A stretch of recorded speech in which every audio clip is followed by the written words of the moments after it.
ወደ ፕሮግራማችን እንመለሳለን። ግን ከዛ በፊት ኮፒ ሊንኩ ከፍ ሊል ይገባል። ታፕታፑንም እንደዛው ተመሳሳይ ነገር እንዳይፈጠር ማለት ነው። ያው እንግዲህ የሰው ቤት ተውሰን ነው እና አደራችሁን እንግዲህ የሰው ቤት ደግሞ እንዳይዘጋ በደንብ ኮፒ ሊንክ እያደረጋችሁለት። ኦኬ ጀምረን ከነበረው ቪዲዮ እንትን እንላለን።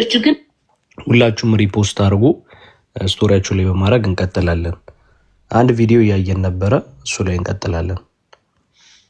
እሺ አንድ እህታችን የሰጠችው አስተያየት ነበረ፣ እሱን ቪዲዮ እስቲ እንስማው።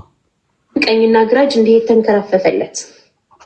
ይህ ነው አላህ፣ ይህንን ነው ጌታችን ብለው የሚገዙት ሙስሊሞች ብለው አምነው ይህማ ትክክለኛ ንጹህ እምነትና ትክክለኛ ቂዳ ነው ብለው እንዲመጡ ነው ካፊሮች ይህንን ስብሰባ ይህንን ውይይት ያደረገው። ውይይት ሳይሆን ስብሰባ ምን ተፈልጎበት ነው? ይልቁንስ እኮ እፎይ ሁሱ ከሚገዛው የተሻለ ጌታ አለኝ ብሎ ነው እንዳስብ የሚያደርገው። አያችሁ፣ ጭንቅላት ይኑረው አይኑረው የማይታወቅ አንገት ይኑረው አይኑረው ብልት ይኑረው አንጀት ይኑረው ስንት ባት እንዳለው የማይታወቅ በጣም ያሳዝናል፣ በጣም ያሳፍራል፣ በጣም ያንገበግባል፣ ያቃጥላል። እየሳኩ ነበር የሳኩት። ነገሩ የሚያስቅ ሆኖ ሳይሆን የዚህኛው የካፊሩ ልጅ እንግዲህ ተመልከቱ። ኢቭን ይሄኛውን ሴክት እንኳ ነው የሚያንገበግበው የሚያቃጥለው። መሬት ላይ ስራው የሰኞ ዕለቷ ምሽት እንደዛ እፎይ ውይይቱ እንዲደረግ ፈልጉ። በቃ 3 ሰዓት ሙሉ ጠብቁ ያን ኡስታዝ እንዲህ ይዞ የተወያየበት ምክንያት መሬት ላይ ልክ እንደዚህ አይነት ስራዎችን ለመስራት ነበረ። መሬት ላይ የተሰራው ስራ ሰፊ ነው፣ ሰፊ ነው። አጠያየቅና ጎበዝ እያለ ሲያበረታው የነበረበት መንገድ በጣም ስለደነቀኝ ነው። እሱ ይህንን ሰውዬ ወይንም ሌላውን ህዝብ ከኦርቶዶክስም ከክርስቲያን ወገኖችም ከሙስሊሞችም ይህንን ነገር እንዲታደሙና ይህ ውይይት እንዲደረግ የተፈለገው ምን ተፈልጎበት ነው? መቼም እስልምና ላስተምር፣ ኢማንን ልሰብክ፣ ስለ አላህ ማንነት አውቆ ይህ ሰው ወደ እስልምና እንዲመጣ ብሎ ነው? እውነትን እንዲያውቅ ብሎ ነው? ይልቁንስ እኮ አላህ ጭንቅላት አለው የለውም? እሺ አላህ ጭንቅላት አለው የለውም የሚል በቁርአንም በሆነ በሐዲስ ላይ አልተገለጸም። ስለዚህ አለው ብለንም አንናገርም፣ እንደውም ብለንም አናስተባብልም። ምክንያቱም በቁርአን በሐዲስ ላይ በነቢያት አንደበት የመጣን ብቻ የምንቀበል እንጂ የማንጨምር የማንቀንስ ስለሆነ። ቀጥል ባበስ እንዴ በቃ ስልት አበቃለህ። ስለዚህ አላህ ጭንቅላት ይኖረው በቁርአንም በሐዲስም አልተነገረም፣ የለውምም አለውም አትልም። ስለዚህ ጭንቅላት ሊኖረውም ይችላል ላይኖረውም ይችላል። አንገትስ አለው የለውም? እርሱም አልተገለጸም። ብልትስ አለው የለውም? እርሱም አልተገለጸም። ስለዚህ አላህ ወንድ ሊሆን ይችላል፣ ሴት ጾታ ሊኖረው ይችላል። ኦኬ አንጀትስ አለው የለውም? ጾታ አለው ሊኖረውም ይችላል ያለህ ማለት ነው። አንተ ነህ ያልከው እኮ የለውምም አለውም አንልም አልከን። ስለ ጾታ ነው አንተ ነህ ያልከው። ስለ ጾታ ስተሃል ላይኖረውም ይችላል ያለህ ማን ነው? ያለህ ማን ነው? ወላሂ ያመጣ የራሱ ፍልስፍና እንዴት እንደሚሰራ አዳምጥ። አትጩህ፣ እየረበሽክ ስለሆነ ስለዚህ ቆይ አዳምጥ። እሺ አምላክ ጭንቅላት ይኑረው አይኑረው አታውቅም? ቆይ አምላክ ጭንቅላት ይኑረው አይኑረው አታውቅም? አንገት ይኑረው አይኑረው አታውቅም? ብልት ይኑረው አይኑረው አታውቅም? የምታመልከው ጎበዝ። ኦኬ ስንት ነገር ልጅቷን ተመልከቷት፣ እየሞተች ነው በቃ።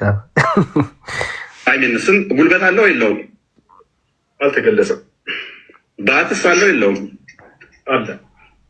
ስንት ባት ነው ያለው? ባት ተብሎ የተገለጸው በቁጥር አልተገለጸም። ተመልከቱ፣ አልተገለጸም ማለትና ልክ ባት ላይ ሲደርስ ባት አለ አለ አለ። ኦኬ ባት ማለት ምን ማለት እንደሆነ አስረዳኝ። ባት ማለት እንዴት ብሎ ነው የጠየቀው? የፈጣሪ መገለጫዎች አይመረመሩ።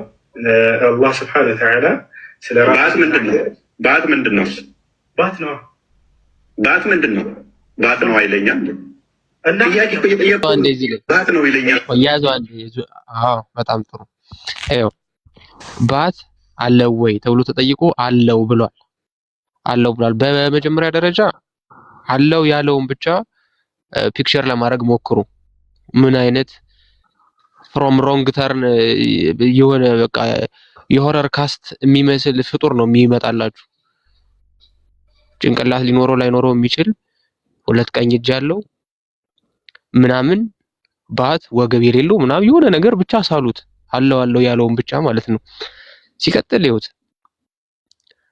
አለው ካለ በኋላ ባት ምንድን ነው ሲለው ባት ነው አለ። ኦኬ ስለዚህ ልክ ኖርማል ባት ነው ማለት ነው። ከኛ ከጭናችን በታች ከቁርጭሚታችን በላይ ያለው የአካል ክፍል ባት ነው የሚባለው። ኦኬ ስለዚህ ባቱ ባት ነው ካለ ባት ብሎ ለመናገር ከጭን በታች ከቁርጭምጭሚት በላይ መገኘት ነበረበት። ስለዚህ ጭንም አለው ማለት ነው ባይ ዲፎልት። ምክንያቱም ባት ብለህ የምትናገርለት እዚህ ሎኬሽን ከተገኘ ድረስ ብቻ ነው። ጭንቅላትን ባት ብለህ የማትጠራው ለምንድን ነው? ከጭንህ በታች ከቁርጭሚት በላይ ስለሌለ ነው። ስለዚህ ምንም እንኳን ሌላውም አካል ክፍል አልተገለጠም ቢሉም ባይ ዲፎልት ግን ግዴታ ነው። በቃ አለው። ጭን ለምሳሌ አለው፣ ቁርጭምጭሚት ለምሳሌ አለው ወላሂ ማለት ነው። ምክንያቱም ባት ብሏል። ባት ምንድነው ሲባል ደግሞ ባት ነው አለ። ባት ምንድነው ብሎ የሚጠይቀው ክላሪፋይ እንዲያደርገው ነው። ባት ስንል ባት እንዲህ ስለሆነ የኃይል መገኛ ስለሆነ ጡንቻ ስለሆነ እንደዚህ ማለታችን ነው። አላህም ኃይለኛ ነው ለማለት ነው አላለም። በቃ ኖርማል ባት ነው ምን ነው አለ። ስለዚህ ኖርማል ባት ከሆነ therefore ጭንም አለው፣ ቁርጭምጭሚትም አለው፣ ወገብም አለው፣ ሌላው የአካል ክፍልም አለው ማለት ነው። ታዲያ ይሄንን አካል ፈጣሪ ብላችሁ እንዴት ነው የምታመልኩት እናንተ ሙስሊሞች? አህባሾችም እንደሚናገሩት ይሄ ፍጡር ነው ፈጣሪ አይደለም። ለዚህ ሙስሊሞች ቅድምም ብያችኋለሁ፣ የኛ ልጆች ከዚህ በኋላ ሙስሊሞችን እንትን ስትሉ ቤትም ተከፍቶ ከሄዳችሁ ፍጡር ከማምለክ ውጡ እያላችሁ መናገር ትችላላችሁ ስንላችሁ በእንደዚህ አይነት ማስረጃዎችን መሰረት አድርጋችሁ ይዛችሁ ነው መሆን ያለበት ማለት ነው። እስኪ ፕሌትለውና ቅድም ከስላሴ ምናምን ጋር ካነሳው ነው ጋር አብረን እንሄዳለን። ዙልቀርኔ ሶሪ ስላቋረጥኩ። አረ ታላቁ ባት ምንድነው? እጅ ምንድነው? አላህ ስንት እጅ አለው? አላህ ሱብሓነሁ ወተዓላ ሁለት እጆች አሉት። ኦኬ ቀኝና ግራ ነው ወይንስ ቀኝ እጅ ብቻ ነው ያለው? ቀኝና ግራ። ኦኬ ስለዚህ ዳይሬክሽን አለው ማለት ነው። አላህ የፍጡር ያዘው እዚህ ላይ ቅድም ምን ብለናል? በእኛ ቀኝ እጅ ምናምን እጅ ሲባል ተርጉመን አስቀምጠናል። የኃይል መገኛ ነው፣ የወደቀ ማንሻ ነው፣ ሰውን ከፍ ማድረጊያ ነው፣ መታያ መገለጫ ነው፣ ኃይል ነው ብለን አስቀምጠናል። አሁን እነሱም ተመሳሳይ መልስ ነበራቸው ድሮ ታስታውሱ ከሆነ ፎይ ምናምን እኛ ቀኝ እጅ ምናምን ስንል እንደ እጅ ማለት ሳይሆን ያው እጅ እንደዚህ ስለሚያደርግ እንደዚህ ማለታችን ነው ብለው ይናገሩ ነበር። ኦኬ therefore እንደዛ ከሆነ ቁጥሩ ምንድነው ጥቅሙ? እጅ ስትሉ ክብሩን፣ ልዕልናውን፣ ከፍታውን፣ ኃይሉን ለማሳየት ከፈለጋችሁ ቁጥሩ ምንድነው ጥቅሙ? ምክንያቱም በኃይል ከተረጎምከው ሁለት ማለት አይጠበቅብህም። ሁለት ካልክ ፊዚካል ነው ማለት ነው፣ ቆጥረዋል። አንድ ሁለት ብለህ ቆጥረዋል። ሲቀጥል ሁለቱም ቀኝ እጅ ነው የሚል ሐዲስ አለ። ወገናችን ደግሞ ቀኝና ግራ ነው እያለ ነው። ቡኻሪ ላይ ያለ ሐዲስ ደግሞ ግራ እጁን የሚጠቀመው ዓለምን ለማሳለፍ ነው እንጂ ከዛ በፊት ግራ እጁን አይጠቀምም ብሏል። ለዚህ ሰውዬ ከስንት ነገር ጋር እየተላተመ እንደሆነ ተመልከቱት። ከራሱ ሐዲስ ጋር ይላተማል፣ ከራሱ ሊቃውንት ጋር ይላተማል፣ ከዚህ በፊት ሲያስተምሩት ከነበረው ትምህርት ጋር ይላተማል ማለት ነው። ፖይንቱን እያዛችሁት እንድትሄዱ ስለምፈልግ ነው። እሺ ዙልቀርነይን ዝም ብዬ ካስቆምኩ ሶሪ። አሁንም ግን እንትንላለው ፖይንት ካለው እንጨምርበት ታላቁ ሰው ላይ በእርግጥ በፊት የሀባሽንና የዋህብያ ልዩነት ስለማናቅ ይጫወቱብን ነበር። በምሳሌ የተረጎሙና ቀጥታ እየተረጎሙ እንዲህ ይጫወቱ ነበርና ይሄን እንግዲህ ሊትራሊ ከተረጎመው እጅ ሲባል ኃይል ምናምን በፊት እንደዛ ይሉ ነበር ካሉ ቁጥሩ ሁለት ከሆነ በኃይል ከተተረጎመ ሁለት ኃይል አለው ማለት ነው። ምን ማለት ነው? ሁለት ኃይል አለው ማለት አለ። ከራሱ የተለያዩ ሁለት ኃይሎች አሉት። አንዱ ከአንዱ ጋር የሚስማማ ነው ወይስ እርስ በርሱ የሚገፋፋ ኃይል ነው? ስለዚህ ባህሪውንም የመሰንጠቅ ነገር ያመጣል ማለት ነው። ከዚህ አንፃር ባህሪውን የመክፈልና የመሰንጠቅ ነገር ያመጣል። ስለዚህ ሁለት የሚለው ነገር ሊትራሊ እጅ ለሚለው ወይም ፊዚካል እነሱ ምንድነው የሚሉት ጅስም ይሉታል መሰለኝ እነዛኞቹ፣ ብቻ አካልን የሚጠቅስ ነው ማለት ነው። ሊትራሊ ኡስታዛቸውም ያን ነው ኮንፈርም አድርጎ የወጣው። ያን ኮንፈርም አድርጎ ከወጣ እነዚህ ሁለት እጆች ብቻቸውን አላህ ተብሎ ሊጠሩ ይችላሉ ወይ? የአላህ ሁለት እጆቹ ብቻቸውን አላህ ተብሎ ሊጠሩ ይችላሉ ወይ? አይጠሩም ካሉን፣ ስለዚህ አላህ የአካል ስብስብ ነው። እነዚህ አካላት ተገጣጥሞ ነው ወደ አንድነት ያመጣው። ወር እያንዳንዱ የሰውነት ክፍል ራሱን ችሎ አላህ እየተባለ ሊጠራ ይችላል የሚል ጥያቄ እንጠይቃቸዋለን። አይጠራም የሚሉ ከሆነ ወይም አካላቱን ለይተን አይደለም የሚሉ ከሆነ እንደዛ ከሆነማ የአካላት ስብስብ ወደ አንድነት ያመጣው አምላክ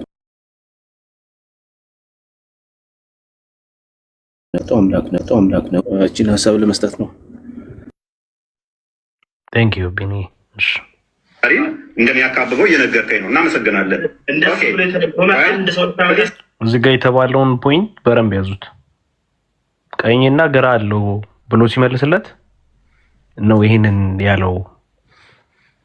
ባህሪ እንደሚያካብበው እየነገርከኝ ነው። እናመሰግናለን።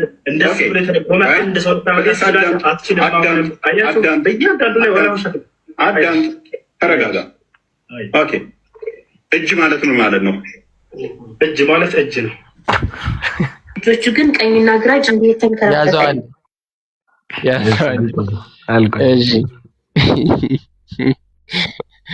እጅ ማለት ምንድን ነው ብሎ ሲጠይቀው ልክ ባት ነዋ፣ ልክ እንዳለው እጅ ነዋ ብሏል።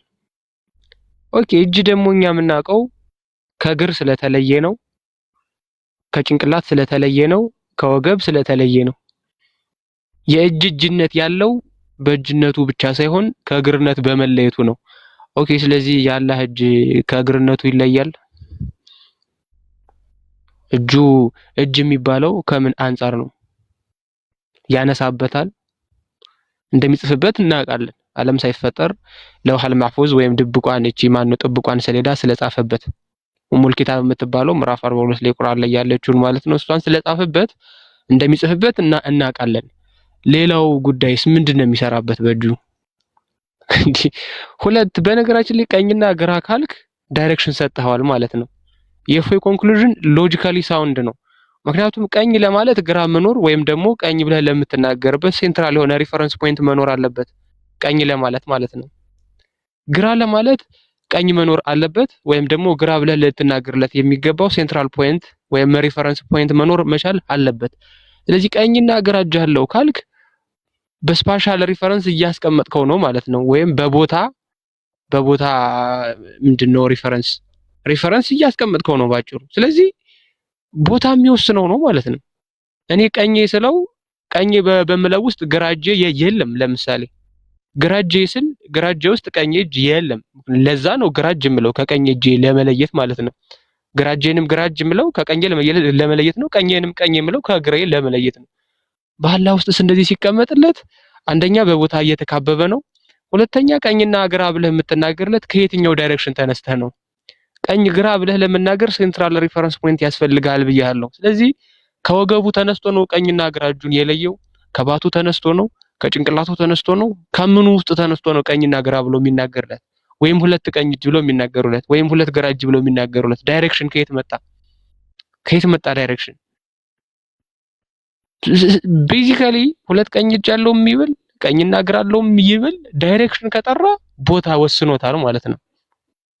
ቦታ ከወሰነው ደግሞ ቤዚካሊ ምን ሆነ ማለት ነው? ፍጡር ሆነ ማለት ነው። ታዲያ እንዲህ አይነት ዲቤትን ምንም አልተጠቀምንበትም፣ የዲቤት ሐሳቡ ተቀይሮ ነበር የምትሉ ክርስቲያኖች ትንሽ ጥናት ብታረጉ ባይነኝ እኔ በራሴ ማለት ነው። ምክንያቱም እዛ ጋር ትንቢተ ኢሳይያስ፣ ትንቢተ ኤርሚያስ፣ መዝሙረ ዳዊት ምናምን ብለህ ጠቅሰህ ብታስገባ ክርስቲያኑ የተወሰነ ዕውቀት ሊያገኝበት ይችላል። አላማው ግን እዛ ጋር ሙስሊሙን ማዳን እስከሆነ ድረስ እስላሞች ሊገባቸው በሚችለው መልኩ ማስተማር ነው እንጂ ነብይ ገሌ እንዲህ ብሏል ብትል ያን ነብይ የሚያቅልህ ነገር የለም ይሄ ሰውዬ። ስለዚህ በሚገባው መልኩ በዚህ ታስተምረዋለህ አንደኛ። ሁለተኛ የራሳቸውን እንደ መርፌ የቀጠነች ነገር ግን በውስጧ ደግሞ እንደ ስምጥ ሸለቆ የሰፋች ልዩነት እንዲህ አደባባይ ላይ ታሰጠውና እርስ በርሱ ሲረጋገጥ ሲጨፋጨፍ ይውላል ማለት ነው። ዛሬ እንዳለ ኡስታዞቹ ለቅሶ ቤት ነው የዋሉት። አንዱ አንዱን ሲሰድበው፣ አንዱ አንዱን ሲያንጓጥጠው፣ አንዱ አንዱን ሲመታው ወዘተርፈ ማለት ነው። ሲመታው ስላችሁ ቨርቹዋሊ ማለት ነው። እንትናም እየተባባሉ ነብያቸው ራሱ ሲሳደቡ የነበረውን ስድብ ነው የሚሰዳደቡት ሱና ስለሆነ ማለት ነው። ታዲያ ይሄንን ውይይት ምንም አልተማርኩበትም ወይም አልጠቀመኝም ካልክ ማይ ብራዘር ወይም ከጂኒዎች ወገን ነህ ወይም ስለ እስልምናና ክርስትና ንጽጽር ምንም የምታውቀው ነገር የለም ማለት ነው። አሁንም አዲስ ቪዲዮ የሚኖር ከሆነ እንቀጥላለን። ሐሳብ ግን ካለች እናንሸራሽራት። በተለይ ይሄ ዳይሬክሽንን ጋር የተያዘ ማለት ነው። እፎይ ዝም ስላለ እፎይ ሐሳብ ካለ አንተ ቀጥል። ሰላም ጋይስ እንዴት ናችሁ? አላዲ ታላቁ ቆስጤ ቢኒ እንዴት ናችሁ? ሰላም ብለናል። እንዴት አሉ? አለን ተጠፋፋን። ፎይ ሰላም ናችሁ ነው? ቀጥሉ። እዚህ መሀል አንድ ነገር ላሳያችሁ። በጣም የሚገርማችሁን ኡስታዙ የውይይት ጥሪ ቀርቦለታል። ሙሸቢሃ ናገባ እየተባለ ነው። እንመልከተው እስቲ። የውይይት ጥሪ ለኡስታዙ። ታላቅ የውይይት ጥሪ እስልምናን የማይወክል የሆነው ሰው ሁሱ ከዛኛው ሰውዬ ጋር ተገናኝቶ የመለሳቸው መልሶች በጠቅላላ እስልምናን ይወክላሉ ብሎ እወያያለሁ የሚል ሰው ካለ ማንኛውም ሙሸቢሃ እሱ የመለሳቸው መልሶች አላህ እኛ እኮ የመሰለን ከሙስሊም ጋር የተወያየ መስሎን ነበር። እንዳለ እኮ እየተባለ ያለው ሙስሊም አይደለም እየተባለ እኮ ሻሃዳ መያዝ አለበት እያላችሁ ነው። ባት አለው የሚል እግር አለው የሚል ጣቶች አሉት የሚል አንዳንዴ ሁለት ቀኝ እጅ አንዳንዴ ደግሞ ቀኝና ግራ የሆነ እጅ አለው የሚል እንደዚሁም ሌሎቹም የሚያስጠሉ የሆኑ ይሮጣል፣ ይስቃል የሚሉ ባህሪያቶች አላህ አለው የምንገዛው እስልምናን የሚወክለው ሃይማኖት ይሄ ነው የሚል ማንኛውም ሙሸቢሃ እሱን ከዚህ በፊት ተጋብዞ እምቢ ብሏል። ታውቃላችሁ፣ ተጋብዞ ነበረ። ሌሎቻችሁ የእሱ ደጋፊዎች መሆናችሁ ማንኛውም ሙሸቢሃ ይሄ እሱ እፎይ ጠይቆት የመለሰው መልስ እስልምናን ይወክላል የምትሉ ከሆነ ይሄ ውይይት ጋብዣችኋለሁኝ። በሁሱ በኩልም ይሁን በሱ መሰሎች ሰልማችሁ የእሱን ሃይማኖት ይዘናል የምትሉ ሰዎች ይህ እስልምና እንዳልሆነ እንድታውቁትና ወደ እስልምና ወደ ትክክለኛው ሃይማኖት እንድትመጡም ጥሪ አደርጋለሁኝ። በዚሁ አጋጣሚ ማንኛውም ኡስታዜ ነው የምትሉትን ሰው ሁሱ የመለሳቸው ሮጣል፣ ይስቃል የሚሉት ዙልዬ ምን እንደሚገርም ታውቃላችሁ? ግን ከዚህ ሁሉ ነገር ማለት ነው የተዘለለ እና በጣም ወሳኝ ነገር አለ።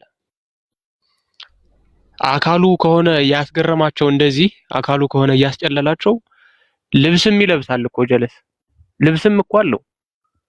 አላህ እኮ ልብስ ይለብሳል በስነ ስርዓት ማለት ነው። ልብሱ አንደኛ በቁርአኑ ላይ የተገለጠው ሂጃብ ነው። አላህ ሂጃብ ይለብሳል። ቁርአኑ ላይ የተገለጠው ግርዶ ብለው በአማርኛ ተርጉመው ያለፉት አላህ ሂጃብ ይለብሳል። አንደኛ ይሄ ነው። ልብስ ከለበሰ ኦሬዲ ሰትሰት። ሁለተኛ የኢብን ከቲርን ተፍሲር ብትመለከቱ አላህ የውስጥ ሱሪ ወይም ፓንት አለው። የውስጥ ሱሪ ወይም ፓንት አለው አላህ ማለት ነው። እነዚህ ጥያቄዎች ሲነሱ ምን ሊሆኑ ነው? ከየት አምጥተው ሊመልሱት ነው? ገና የአካል ላይ ይሄ ሁሉ ውርጅብኝ ከመጣ የፓንቱን ጉዳይ ስናነሳው እንዴት ሊሆኑ ነው? ይሄ የምር የሚያስቅ ነገር አይደለም። በጣም አንዳንድ ጉዳዮችን እንዲሁ ዝም ብለን እንዲህ ስናስባቸው ሊያስቁ ይችላሉ ምናምን። ኢብን ከቲርን ተፍሲር ከፍታችሁ ብትመለከቱ 47 ከቁጥር 1 ጀምራችሁ ብትመለከቱ አላህ ወገብ አለው ማህፀን ምናምን ካለው በኋላ የውስጥ ሱሪውን ማህፀኑ ያዘችው ነው የሚለው። የውስጥ ሱሪ ወይም ይሄ ፓንት የምንለው እሱን ማለት ነው። ታዲያ የዛን ጊዜ ምን ሊነሳ ነው? ስለዚህ አሁን እንትኑ ይሄ ቀለል አድርገን ያየነው እኛ ክርስቲያኖቹ የደረሰው ዳሜጅ በደንብ ስላልገባን ነው። አልገባንም። በስነ ስርዓት ዳሜጁ አልገባንም። ዳሜጁ እየገባቸው እነሱ ናቸው። ምክንያቱም አላህን የሚያውቁት እነሱ ምንድነው ከአርሽ በላይ ያለ ለውሃብያዎቹ፣ ለአህባሾቹ ደግሞ ከአርሽ በላይም በታችም አለ ማይባል በሁሉም ቦታ ያለ ነው ምናምን የሚል እሳቤን የነበራቸው እንጂ እጃለው እግራለው ምናምን የሚል ነገር ሰምተው ማያውቁም። በቃ ለመጀመሪያ ጊዜ ነው ሲሰሙ። እኔ ፌስቡክ ፖስትም ሰዎች ልከውልኝ እያየሁ ነበር። እንዲህ ስለ አላህ እንዲህ ሲወራ መስማት እንዴት ያማል ይላል። ማይ ብራዘር፣ እኛም ስለሚያምነው ከዚህ ከሚያም ነገር ወጥተህ ህይወት ወደ ሆነው ወደ ክርስቶስ ና የምንልህ። እናንተ ሸክማችሁ የከበደ ወደ እኔ ኑ እንዳለ ክርስቶስ ወደ እርሱ ኑ የምንላችሁ ለዛ ነው። የፓንቱንም የምናምኑንም ጉዳይ ማወቅ ከፈለጋችሁ ማሳየት ይቻላል። ቆስጢ ወይ እኔ አይ አንድ ቪዲዮ ላሳያችሁ። እንደዚህ አሁን በዚህ ሰዓት ላይ ሁሱ የተናገረውን ነገር የምትደግፉ ሰዎች በመጨረሻው ቀን አላህ ይጠይቃችኋል፣ ይፈርድባችኋል ብሏል አንዱ ኡስታዝ። ቪዲዮ ላሳያችሁ ፕሊዝ፣ አሳየኝ። እሺ ትልቅ ላይ አድርጉኝ። ልክ ነው። እኔ አሁን እንደው ክርስቲያኑ ነው ያልገባው። አየህ አሁን ክርስቲያኑ ሁሉ ነገር የሚመዝነው በክርስቲያኑ መነጽር ነው። ግን እፎይ እየተወያየው በእነሱ ፐርስፔክቲቭ ነው። አየህ አንዳንዴ ከእነሱ ፐርስፔክቲቭ ስትሄድ ነው ክሊር የሚሆነው። እነሱ ይገባቸዋል። እንደው ጆ ትናንትና ሲናገር ነበረ ያወቀ አውቆታል ብሏል። እና በላዲ ትልቅ ላይ አድርገኝ እንዲታይ በደንብ ስሙም እንደሚል ወራህመቱላህ አሰላሙ አለይኩም ወራህመቱላህ። እኔ አሁን ስለ ሁሱም ላወራ አልመጣሁም፣ ስለ እፎይም ላወራ አልመጣሁም። እኔ አሁን በዚህ ቪዲዮ መናገር የምፈልገው ስለ አህሉ ሱና ወልጀማዓዎች ነው። አህሉ ሱና ወልጀማዓ ይሆናችሁ ያንን የሁሱን መልእክት ሰምታችሁ እንደዛውም የእፎይን ሰምታችሁ እያያችሁ ዝም ብላችሁ ስክሮል ያደረጋችሁ እንደዛውም ደግሞ እያያችሁ ዝም ብላችሁ ያለፋችሁ የሐቂቃ ነገ የውመል ቂያማ አላህ ሲጠይቃችሁ መልሳችሁን አዘጋጁ። የሐቂቃ እየሰማችሁ ነው። የሁሱን መልእክት አይታችሁ ዝም ያላችሁ፣ ያልተቃወማችሁ፣ ጸጥ ያላችሁ አላህ በፍርድ ቀን ይጠይቃችኋል እያለ ነው። በዚህ ደረጃ ነው ዳሜጅ የደረሰው ታላቁ ጅብሪል፣ ታላቁ ቆስጢ ቢኒ። ይሄንን ሰምታችሁ ጸጥ ያላችሁ አላህ በፍርድ ቀን ሳሚ ቪዲዮ ዝጋ እየተቆራ ይጠይቃል። ኦኬ ቆይ ሳሚ ቪዲዮ እየተቆራረ ወይ ብሮ በቴሌግራም ልላክልህ ቢኒ፣ አንተ አሳየው ለቆስቲ። እኔ አልችልም መክፈት። ቆስቲ አለ ቆስቲ ቪዲዮ ችግር የለም አለ። ይሄ ራሱ ቪዲዮ አለ ሳሚ። በቃ ችግር የለም። ይሄን ሀሳብ እንድሰጡበት ነበር። ቀጥሉ። ባይዘዌ ታላቁ አንዳንድ መታየት ያለባቸው ቪዲዮዎችም አሉ። በእርግጥ አሁን ከዋህብያው ከአባሹ ዘሎ ዋህብያው እርስ በርሱ እየተጣላ ነው በዚህ ጉዳይ። የበቀደሙ ነገር ትልቅ ዳሜጅ ነው ያመጣው። አንዳንድ ጉዳዮች መነሳት አለባቸው ብዬ የማስበው የነቢያት ሃይማኖት እሰብካለሁ ብሎ እስልምና የነቢያት ሃይማኖት ነው ብሎ የመጣው ኡስታዝ አምላኩን ሲኦል ውስጥ አለ ብሎ ነው የሄደው። እና በዚህ ላይ ምን ትላለህ? ጥያቄው እንደዚህ ነው። ከፎ የመጣው ጥያቄ እንደዚህ ነው። አንድ ከነብይ አንዱ እግሩን በሲኦል ውስጥ ያስገባል ብሎ አምላክን የሰበከ ነብይ ካለ ከመሐመድ በፊት ሲባል አለ ብሎ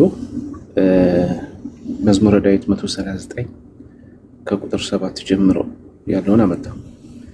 እኔ አንተ በሁሉ ቦታ አለ የሚለው ለእግዚአብሔር የተነገረውን ማለት ነው። ወደ ሰማይ እንደ ንስር ክንፍ ተሰጥቶኝ በበር አንተ በዛለህ፣ በሲኦልም ብሄድ አንተ በዛለህ። ስለዚህ ይኸው አምላክ ሲኦል ውስጥ አለ ብሎ ለአላህ ተመሳሳይ ነገር አምጥቷልና በዚህ ላይ ምን ትላለህ? አላህ ሲኦል ውስጥ አለ ብሎ ነው ሊትራሊ ተናግሮ ሄደው ማለት ነው። ይሄድሽ እንደገና በሁሉ ቦታ የሞላ ነው ብሎ ነው ሄደው እና ለዋሃብዮች የምታስተላልፈው መልእክት አለ?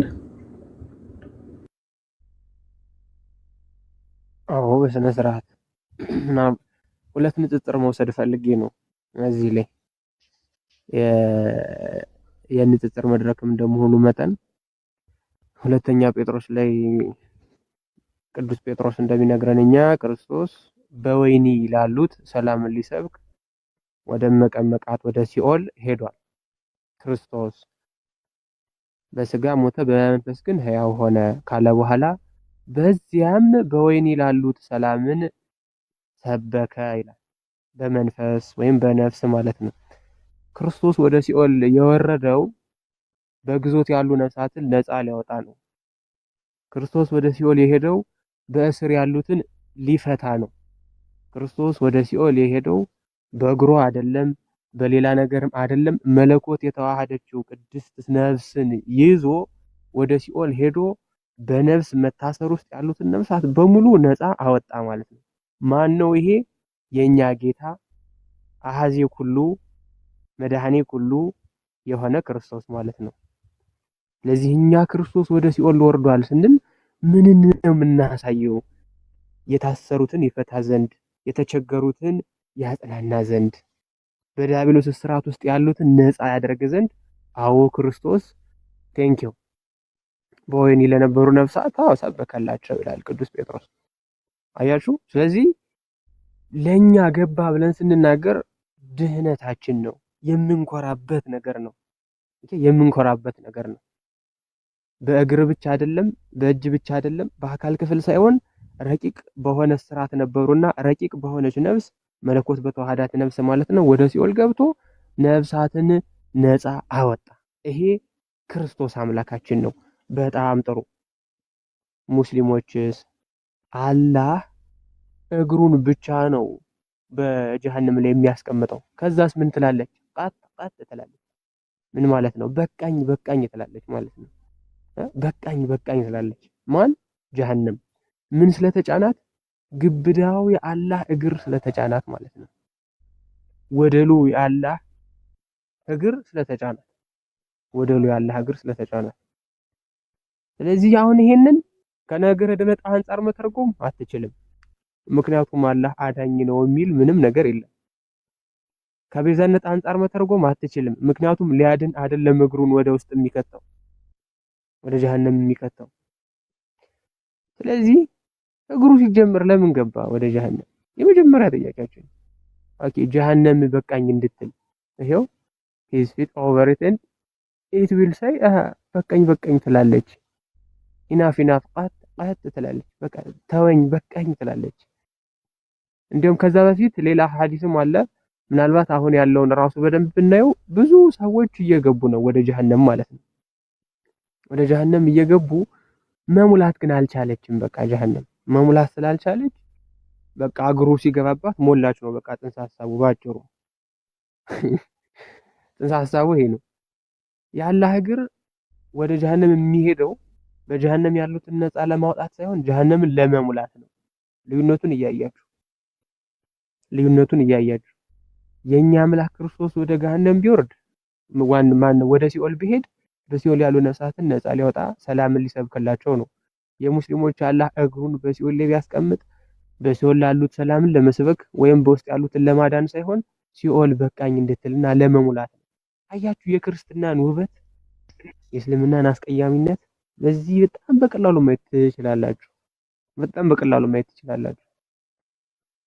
የማህፀኗን ጉዳይ የፓንቷ ምናምን ጉዳይ ማሳየት ይችላሉ። አስፈላጊ ሆኖ ከተገኘ ማሳየት ይቻላል። አሁኑኑ ከፍቼ ማሳየት ይችላል እጄ ላይ ስላለ ሌላ ስልክ ማለት ነው። ግን አይ ዶንት ቲንክ ሶ ያን ያክል አስፈላጊ ጉዳይ ነው ብዬ አላስብም። የሂጃቧን ጉዳይ እዛው ቁርአን ላይ መመልከት ትችላላችሁ። የፓንቷን ጉዳይ ግን አሁንም ቢሆን ማሳየት እንችላለን። ችግር የለውም ካለው ማለት ትሰማለህ። እንኳን እናመሰግናለን። መምህር ኤፍሬም እንኳን ደህና መጣችሁ። ሌሎቻችሁም ሰላም ብያለሁ። ሪፖስት በደንብ አድርጉት። የአራተኛ አካውንቴ ነው። በጣም ነው ያስጠላኝ። እኔ ራሱ አካውንት መቀያየር ቦሪንግ፣ በጣም የሚያስጠላው። ሜቢ ቆስጠንጢኖስ አንድ የምከፍተው ካለ ክፈትና የተወሰነ ኦኬ። እስቲ አንድ ቪዲዮ እንመልከት። እንግዲህ በጣም ብዙ ቪዲዮዎች አሉ። አክቹሊ ሌሊቱ ቢበቃን ራሱ ደስ ይለኝ ነበር፣ ግን እስቲ እንመልከት አንድ ቪዲዮ። መንገድ ያውቀዋል። ኤቭሪዴይ ዳታ የሚሰበስበው ከሱፊዮችና እነዚህ የሁሴን ጓደኞች ይጣላሉ። ብዙ እፎይ የመጣበትን መንገድ ያውቀዋል። ኤቭሪዴይ ዳታ የሚሰበስበው ከሱፊዮችና እነዚህ የሁሴን ጓደኞች ይጣላሉ። ብዙ ጊዜ ማለት በውይይት ላይ ናቸው መድረክ ላይ እና ካነላህ ነው የሚለው። መጀመሪያ ምንድነው አላህ የት አይነላህ ነው የሚለው። ኢለሰማዕ ካላልክ አቅጣጫ ካልሰጠህ ከይፍያው እንዴት ነው ምናምን አይሉም። እፎይ ያንን ላይ በደንብ ያውቃል። የሁለቱን የሙስሊም ግሩፖች ምን አይነት አስተሳሰብ እንዳላቸው በደንብ ለአመታት ነው አጥንቶ ይዞ የመጣ ጊዜ ምን ይል ይሄ ውይይት ምን ያህል ጥናታዊ እንደሆነ በስትራቴጂ እንደሄደ የተረዱት በይበልጥ እንደነዚህ አይነት ሰዎች ናቸው። ምን ያህል መሬት ላይ ስራን መስራት እንዳለበት የተረዱት እንደነዚህ አይነት ሰዎች ናቸው። ይሄው ሙስሊም ነው ራሱ ልጁ፣ ተመልከቱት። ቀጥታ አላህ ይወርዳል ይለዋል። ምን እንደሚመርስለት እኮ ቀድሞ ያውቃል።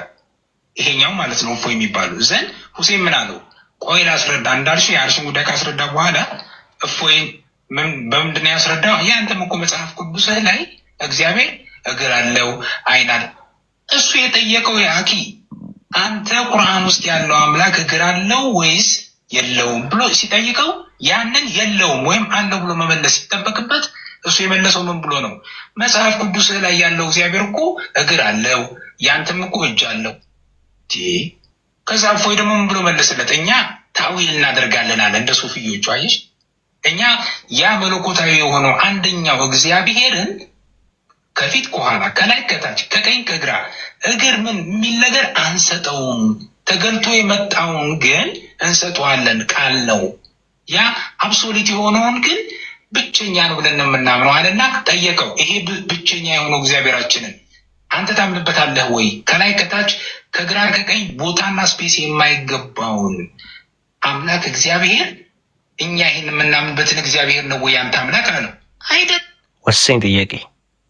ወሳኝ ጥያቄ፣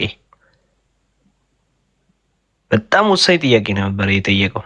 እኛ እንዲህ ነው የምናምነው፣ አንተ ይሄን እምነት ይሄን አምላክ እኛ ልክ በምንቀበልበት መልኩ ትቀበላለህን ሲለው ምንድን ነው ያለው? ለማለ ቃል በቃል የሰማሁት ለምን አይደለም ብሎ ስለሚያምን እጅ አለው ብሎ ስለሚያምን፣ ግን እጁ የኛ እጅ አይደለም። ፎዚ አንቺ የምታስረጅ ምንድን ነው የኛ ለመሆኑ እንዲነግረው ነበር። ያንንም ቢኖ ትልቁ ችግር የማናውቀው እጅም ቢሆን የለውም ነው እኛ እያለ ያለ ነው። የመጣበትን መንገድ ያውቀዋል። ኤቭሪዴይ እንደነዚህ አይነት አስተዋይ ሰዎች መሬት ላይ የተሰራውን ስራ አይተውታል፣ ግልጽ በሆነ ሁኔታ። ኢሳያስ እንዲህ ነው ዳዊት እንዲህ ነው ብለን ብንለው ማይገባው ህዝብ ስለሆነ ያለው ስራው መሰራት ያለበት መሬት ላይ እንደዚህ አይነት ስለሆነ ስትራቴጂውን በጠበቀ መልኩ ቦታውን አግኝቷል። ዋናው ምንድነው እሱ አድሬስ ማድረግ የፈለግናቸው አካላቶች ነበሩ። አድሬስ አድርገናል ማለት ነው። በደንብ ግባችንን የመታ አሰራር ነበረ። ጤናማ ነው። ምክንያቱም ፍጡር ነው እያመለኩ ያሉት። የሆነ በአይምሯቸው ዝም ብለው ሳያውቁት አይወልድም አይወለድም አንዱ ነው ብቸኛ ነው አምሳያ የለውም የምትል መፈክር ነበረች። ራሳቸው በራሳቸው አንደበት እንዲመሰክሩት አድርገናል። እፎይ ይዋሻል፣ እፎይ ከራሱ ነው የሚያወራው ሲል ነበር ይሄ ኡስታዝ አይደለ? እኔ ፊት ቀርቦ ግን እያንዳንዷን አምኗት ነው የወጣው ማለት ነው። እያንዳንዷን ጥያቄና መልስ ላይ አይታችሁ ይሆናል። እያንዳንዷን አምኗት ተዋርዶባት ነው የወጣው ማለት ነው። አምጡት እስቲ እፎይን አላችሁት እፍ ነው ማደርገው የሚሉ መፈክሮች ነበሩ። እና እንደዚህ አይነት መፈክሮች ብዙም አያዋጡም ማለት ነው። አዋጮችም አይደሉም። እንዴት አንድል ማድረግ እንዳለብን እንዴት መስራት እንዳለብን ወይ ነው። ስለዚህ ፍጡር እያመለክ ደግሞ ነቢያቶች ሰብከውታል አልሰበኩትም የሚለው ወሬ ብዙም የሚያስኬድ አይደለም፣ ብዙም ጠቃሚም አይደለም ብዬ ነው ማምነው። ምክንያቱም የሚወጣ የሚሄድ ምናምን የሚባል ከሆነ ነቢያቶች በሁሉ የሞላውን አምላክ የሆነ ገድበውት ልጅህን ሱቅ ስትልካት ቤት ውስጥ ልጅህ እንደማትኖረው ከሱቅ ስትመጣ ደግሞ ሱቅ ላይ እንደማትኖረው እንደዛ አምላክ ከአንድ ቦታ ወደ አንድ ቦታ ይሄዳል የሚል አስተምሮ በነቢያት ውስጥም የለም። በእኛም እምነት ውስጥ የነቢያቶቹን የያዝነው እምነት ውስጥ ማይታሰብ ነው፣ የለም፣ አይነገርም። እንደዚህ አይነቱም ደግሞ የለም። አካላቶች የተወሰነ ባት እግር ጭንቅላት ብለን ስንጠይቅ ተራ ጥያቄዎች ሊመስሉ ይችላሉ። ያ እግር አለኝ ስትል ለአንተ እግር ጀነራል ኮንሰንስ ስላለ ይሄ ማንኛውም ሰው የሚግባባበት ስለሆነ እግር መሄጃ ነው። እግር ምንድን ነው ጥቅሙ ምንድን ነው ብዬ አልጠይቅህም። ኳስ ተጫዋይተውም ኳስ ልጠልዝበት ነው ወይም ልትሄድበት ልትንቀሳቀስበት ነው። ወደ አምላክ ጋር አምጥተው ግን እግር አለው ስትለኝ ምን ሊያደርግበት ነው? እግሩ ምን ሊያደርግበት ነው? ሊሄድበት ነው። ኦኬ የሚሄድበት ከሆነ አትሊስት ተመሳሰለም አልተመሳሰለም መልኩ መጠኑ እኔም በምጠቀመው አይነት አካል እሱ ይጠቀማል ማለት ነው። ስለዚህ የአካል ፈላጊ ይሆናል ማለት ነው። ለመንቀሳቀስ ነሰሰርሊ እግር የሚባል አካል ያስፈልገዋል ማለት ነው። እጅ በተመሳሳይ እጅ አለው። ግራና ቀኝ ከሰጠኸው በኋላ ዳይሬክሽን ሰጠኸው የሚቆጠር ሁለት አካል ከሰጠኸው ሁለት እጅ ከሰጠኸው ወደድክም ጠላህም ቆጠርከው። ያ የሚቆጠረው ሁለት እጅ እኔም ሁለት እጅ አለኝ እሱም ሁለት እጅ አለው።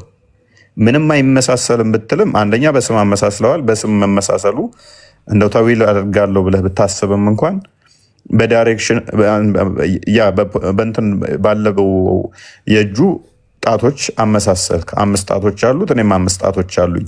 እስቲል ሁለት እጅ አለው 5 ጣቶች አሉት። ከኔ ጋር እያመሳሰልከው እንኳን ጣቶቹ ቁጥራቸው እየተመሳሰለ የእጁ ቁጥር እየተመሳሰለ እጅ በሚል እያመሳሰልክ እኔ ግራና ቀኝ እጅ አለኝ እሱም ግራና ቀኝ እጅ አለው። አይ የማንንም አይመስልም። እንዴት ነው አይመስልም? አይ የአንተና የዝሆን ነገር ይመሳሰላል። አየህ የአንተና የዝሆን ነገር ስለማይመሳሰል የሱም አይመሳሰልም። የአገሩ ይታያል። ኦኬ ይሮጣል፣ ይሄዳል፣ ይቀመጣል፣ ይተጣጠፋል፣ ይንቀሳቀሳል። እነኚህ ሁሉ ካሰበትካቸው እነኚህ ሁሉ የሚካሄዱት ደግሞ በስፔስ ውስጥ በፕሌስ ውስጥ ይሄዳል ካልክ እኮ ወይንም ደግሞ ይመጣል ስትል ካልነበረበት ከነበረበት ወዳልነበረበት ይደርሳል እያልከን ነው። ለምሳሌ ሰንበዲ ይመጣል ወደዚህ ብትል በፊት እዚህ ጋር ስላልነበር ነው ይመጣል እያልከን ያለው እና እዚህ ጋር በሚመጣበት ሰዓት ተገኘ ማለት ነው። እዚያ አየ ነው። እንደዛ ከሆነ ደግሞ እዛው ሆኖ ነው እዚህ የሚመጣው ወይንስ ከዛ ሲመጣ እዚህ ከዛ ይለቃል? ቦታ ማይለቅ ከሆነ ስትሬች ያደርጋል ማለት ነው። ይለጠጣል። እንደ መስትሽ እንደሆነ ተሳቢ ነገር ተለጥጦ ነው እዚህ የሚመጣው ማለት ነው። የሚለጠጥ የሆነ እንደዚህ የመለጠጥ ባህሪ ያለው ማለት ነው። አላህ ቦታውን ሳይለቅ ከዛው ያው አካሉ እንዳለ ነው የሚመጣው። ይመጣል ስትል ምኑ ነው የሚመጣው? እግሩ፣ እጁ፣ ፊቱ አካላቶቹ እንዳለ ተሰባስበው ነው የሚመጡት ወይንስ የሆነ አካሉ ነው ተለጥጦ የሚመጣው? ተሰባስበው ነው የሚመጡት ወይንስ የተወሰኑት እዛ ቀርተው የተወሰኑት ነው የሚመጡት?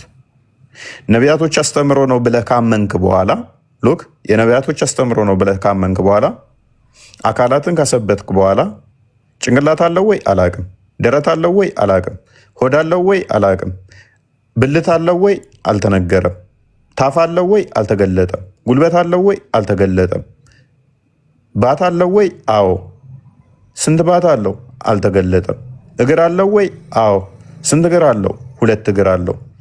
እግሩ ጣት አለው ወይ አልተገለጠም፣ አንገት አለው ወይ አልተገለጠም፣ ጭንቅላት አለው ወይ አልተገለጠም፣ ፊት አለው ወይ አዎ። ከ124,000 ነቢያትና መልእክተኞች በላይ ተልከዋል ብለህ የተገለጠው ምንድነው? ባትና እግር። መሰረታዊ ጭንቅላቱን እንኳን አለው የለውም ብለው አልነገሩህም። እነኚህ ሁሉ ነቢያቶች ያስተማረህ የተማርከው ስለ አምላክ በዚህ ሁሉ ዓመታት ውስጥ በዚህ ሁሉ ነቢያት አስተምሮት ውስጥ ምንድነው? አምላካችን እግር አለው ብለው ነው የነገሩ ማለት ነው። እግር ነው ብለው ነው የነገሩ፣ ባት ነው ብለው ነው የነገሩ።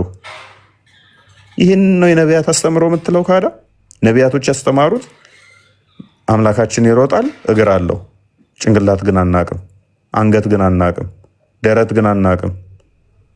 እጅ ነው፣ እጅ አለው፣ 2 እጅ፣ 5 ጣት አለው። ሌላውን ግን ትከሻ ይኑረው አይኑረው አናቅም። 124,000 ነቢያት ተልከዋል ብለህ ሁሉም ነገር በግልጹ መጽሐፍ ውስጥ የብናኝ ክብደት እንኳን ብትሆን አልቀረችም ተጽፏል ብለህ ነገር ግን የተገለጸው ግልጽ በሆነ መጽሐፍ ውስጥ እግርና ባት በጣም ገራሚ ነው። ተገልጿል ቢልም አልተገለጸም ማለት ነው። ምናልባት ከዚሁ ጋር እየይዘህ እንድታነሳው 2 ሀሳቦችን ነው እኔ ማንሳት የፈለኩኝ። አንደኛ ነገር ይሄ እንትኑ አዲስ የሆነባቸው ሰዎች ድሮ እኮ ምንና ምን ነበር የሚወዳደረው? ኢየሱስና መሐመድ ከኢየሱስና ከመሐመድ ነበረ እኮ ውይይት ብለው ይገቡ የነበሩት ሙስሊሞችና ክርስቲያኖች። ያ እንዲቀር አደረግነው እንዲቀር በቃ። ምክንያቱም ክርስቶስ ፈጣሪ ነው፣ መሐመድ ደግሞ ፍጡር ነው በመጀመሪያ ደረጃ። ስለዚህ መሐመድ ሊወዳደር የሚገባው ከማን ጋር ነው? መሐመድ ሊወዳደር የሚገባው አማኑኤል ካለ አንድ የአእምሮ በሽተኛ ጋር ነው እንጂ ከአምላክ ጋር አይደለም ብለን ከኖርማል ከሞራሊቲ አንጻር ዩኒቨርሳል ትሩዝ ስለሆነ ሞራሊቲ ከዛ ሞራሊቲ አንጻር እንዲገመገም ተደረገ። ስለዚህ በዛ መሰረት እነሱ ስለደበራቸው ከኛ ታዋቂ ሰው መፈለግ አለባቸው ከቤተክርስቲያን ማለት ነው። ስለዚህ ቅዱስ ጳውሎስ መከረኛ ቅዱስ ጳውሎስ አለ፣ ከቅዱስ ጳውሎስና ከመሐመድ የሚል ንጽጽር ተጀመረ። ስለዚህ ከክርስቶስ ዝቅ ተደረገ ማለት ነው። ለምንድን ነው እንዲህ የተደረገው? ተደጋግሞ ስለተሰራ።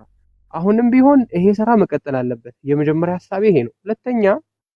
ሁለተኛ በቁርአንና በመጽሐፍ ቅዱስ ንጽጽር የሚመጣ ከሆነ ከዚህ በኋላ ለምሳሌ የቁርአኑ ኢሳ ክሌም የሚያደርገው ምንድን ነው? የመጽሐፍ ቅዱሱ ኢየሱስ ነኝ ብሎ ነው። ልብ ብላችሁ ስሙ። አላህ ክሌም ሲያደርግ ምንድን ብሎ ነው ክሌም ያደረገው? የክርስቲያኖችና የአይሁዶች አምላክ ነኝ ብሎ ነው። ከዛስ ነጀለስ ደግሞ ተቀበሉት ማለት ነው። ሲመረመር ግን ምን የመሰለ አካል ጉዳተኛ ፍጡር ነው። አንድ ባት ብቻ ነው ያለው። ሩጫ እንግጠም ምናምን የምትሉ ሰዎች እናንተ በሁለት እግር እሱ በአንድ እግር ፌር ነው ወይ ነው አንደኛ። ስለዚህ አሁን ሁለተኛ እንድትይዙ የምፈልገው ነገር ወደ ክርስቶስ እንምጣና አሁን ክርስቶስ ራሱ በመጽሐፍ ቅዱስ እየተቀመጠው ክርስቶስና በቁርአን ያለው ኢሳ ተመሳሳይ ነው የሚሉት እነሱ ተመሳሳይ ነው የሚሉት። ኦኬ እሺ ቴስት እናርገው። እናንተ በቁርአን ያለውን ኢሳ ትይዛላችሁ፣ እኛ በመጽሐፍ ቅዱስ ያለውን ኢየሱስ እንይዛለን። ድቤት እናርግ በዚህ እናንተ እዛው ቁርአናችሁ ላይ እኛ ደግሞ መጽሐፍ ቅዱስ ላይ መጥተን እስኪ ማን ነው ታሪካዊውና የተሰቀለው ኢየሱስ የትኛው ነው የሚለውን እንይ። ስለዚህ ከዚህ በኋላ ጨዋታው የሚሆነው እንዴት ነው? እነሱ በራሳቸው መስፈርት ይቆማሉ፣ እኛም በራሳችን መስፈርት እንቆማለን። በራሳቸው መጽሐፍ ይቆማሉ፣ በራሳችን መጽሐፍ እንቆማለን ማለት ነው። ሌላውን በጣም እንደው ብትረሱትና ብትዘነጉት የኔ ስም አሁን ጅብሪል ነው አይደለ? ለምን ጅብሪል አልኩት? ይሄ ስም ብቻ እስልምናን ለማፈራረስ በቂ ነው። ምክንያቱም ጅብሪል ማለት ምንድነው? ጋብርኤል እኮ ማለት ነው። የሂብሪው ቃል ነው። አምላክ ወሰብ ማለት ነው። ሰው የሆነ አምላክ ማለት ነው። አንድም ገብርኤል ማለት ደግሞ ገብርኤል የአምላክ ባሪያ የአምላክ አገልጋይ ማለት ነው። ቤዚካሊ ግን ትርጉሙ ገብርኤል ጋቦር ደግሞ ወንድ ልጅ ኃይለኛ ወንድ ልጅ ማለት ነው። ስለዚህ ጋቦርኤል ማለት ምንድነው? አምላክ ወሰብ ማለት ነው። ይሄ መልአክ በእኛ ውስጥ ለምሳሌ ትንቢተ ዳንኤል ምዕራፍ 9 እና 10 ላይ ከዚህ በፊት ወደኔ የመጣው ገብርኤል የሚባለው መልአክ በክንፎቹ እየበረረ ወደኔ መጣው ዘተርፈ ብሎ ሲናገር ከሶስቱ ሕፃናት አራተኛ ሆኖ ሲታይ አራተኛው መልአክ ገብርኤል ተብሎ ቢነገርም ልብ በሉ ያ ግን የክርስቶስ ምሳሌ ነበረ። ናቡከደነጾር አራተኛ ሆኖ ያየው ክርስቶስን ነው። ፕሪ ኢንካርኔት ክራይስት የሚባለው ማለት ነው። በኋላ እንዴት ከሰው ልጆች ጋር እንደሚቆጠር ያሳየበት ትልቅ ምስጢር ነው። ስለዚህ ገብርኤል ስንልኛ አንደኛ የስጋዌን ምስጢር ያስረዳንም እሱ ነው፣ የነገረንም እሱ ነው። ሁለተኛ የስሙ ትርጓሜ ራሱ አምላክ ወሰብ ማለት ነው፣ ወይም ሰው የሆነ አምላክ ማለት ነው። ስለዚህ ስሙ የመልአኩ ስም ከኛ ስም ጋር የሰመረ ነው፣ ከትምህርታችን ጋር የሰመረ ነው፣ ከትምህርታችን ጋር የተባበረ ነው። የእናንተው ጅብሪልስ አላህ ሰው ይሆናል ማለት ነው? የመጀመሪያ ጥያቄ አላህ ሰው ይሆናል? ካልሆነ ጅብሪል የሚል ስም ከየት መጣ? ምክንያቱም ጅብሪል ማለት ሰው የሆነ አምላክ ማለት ነው።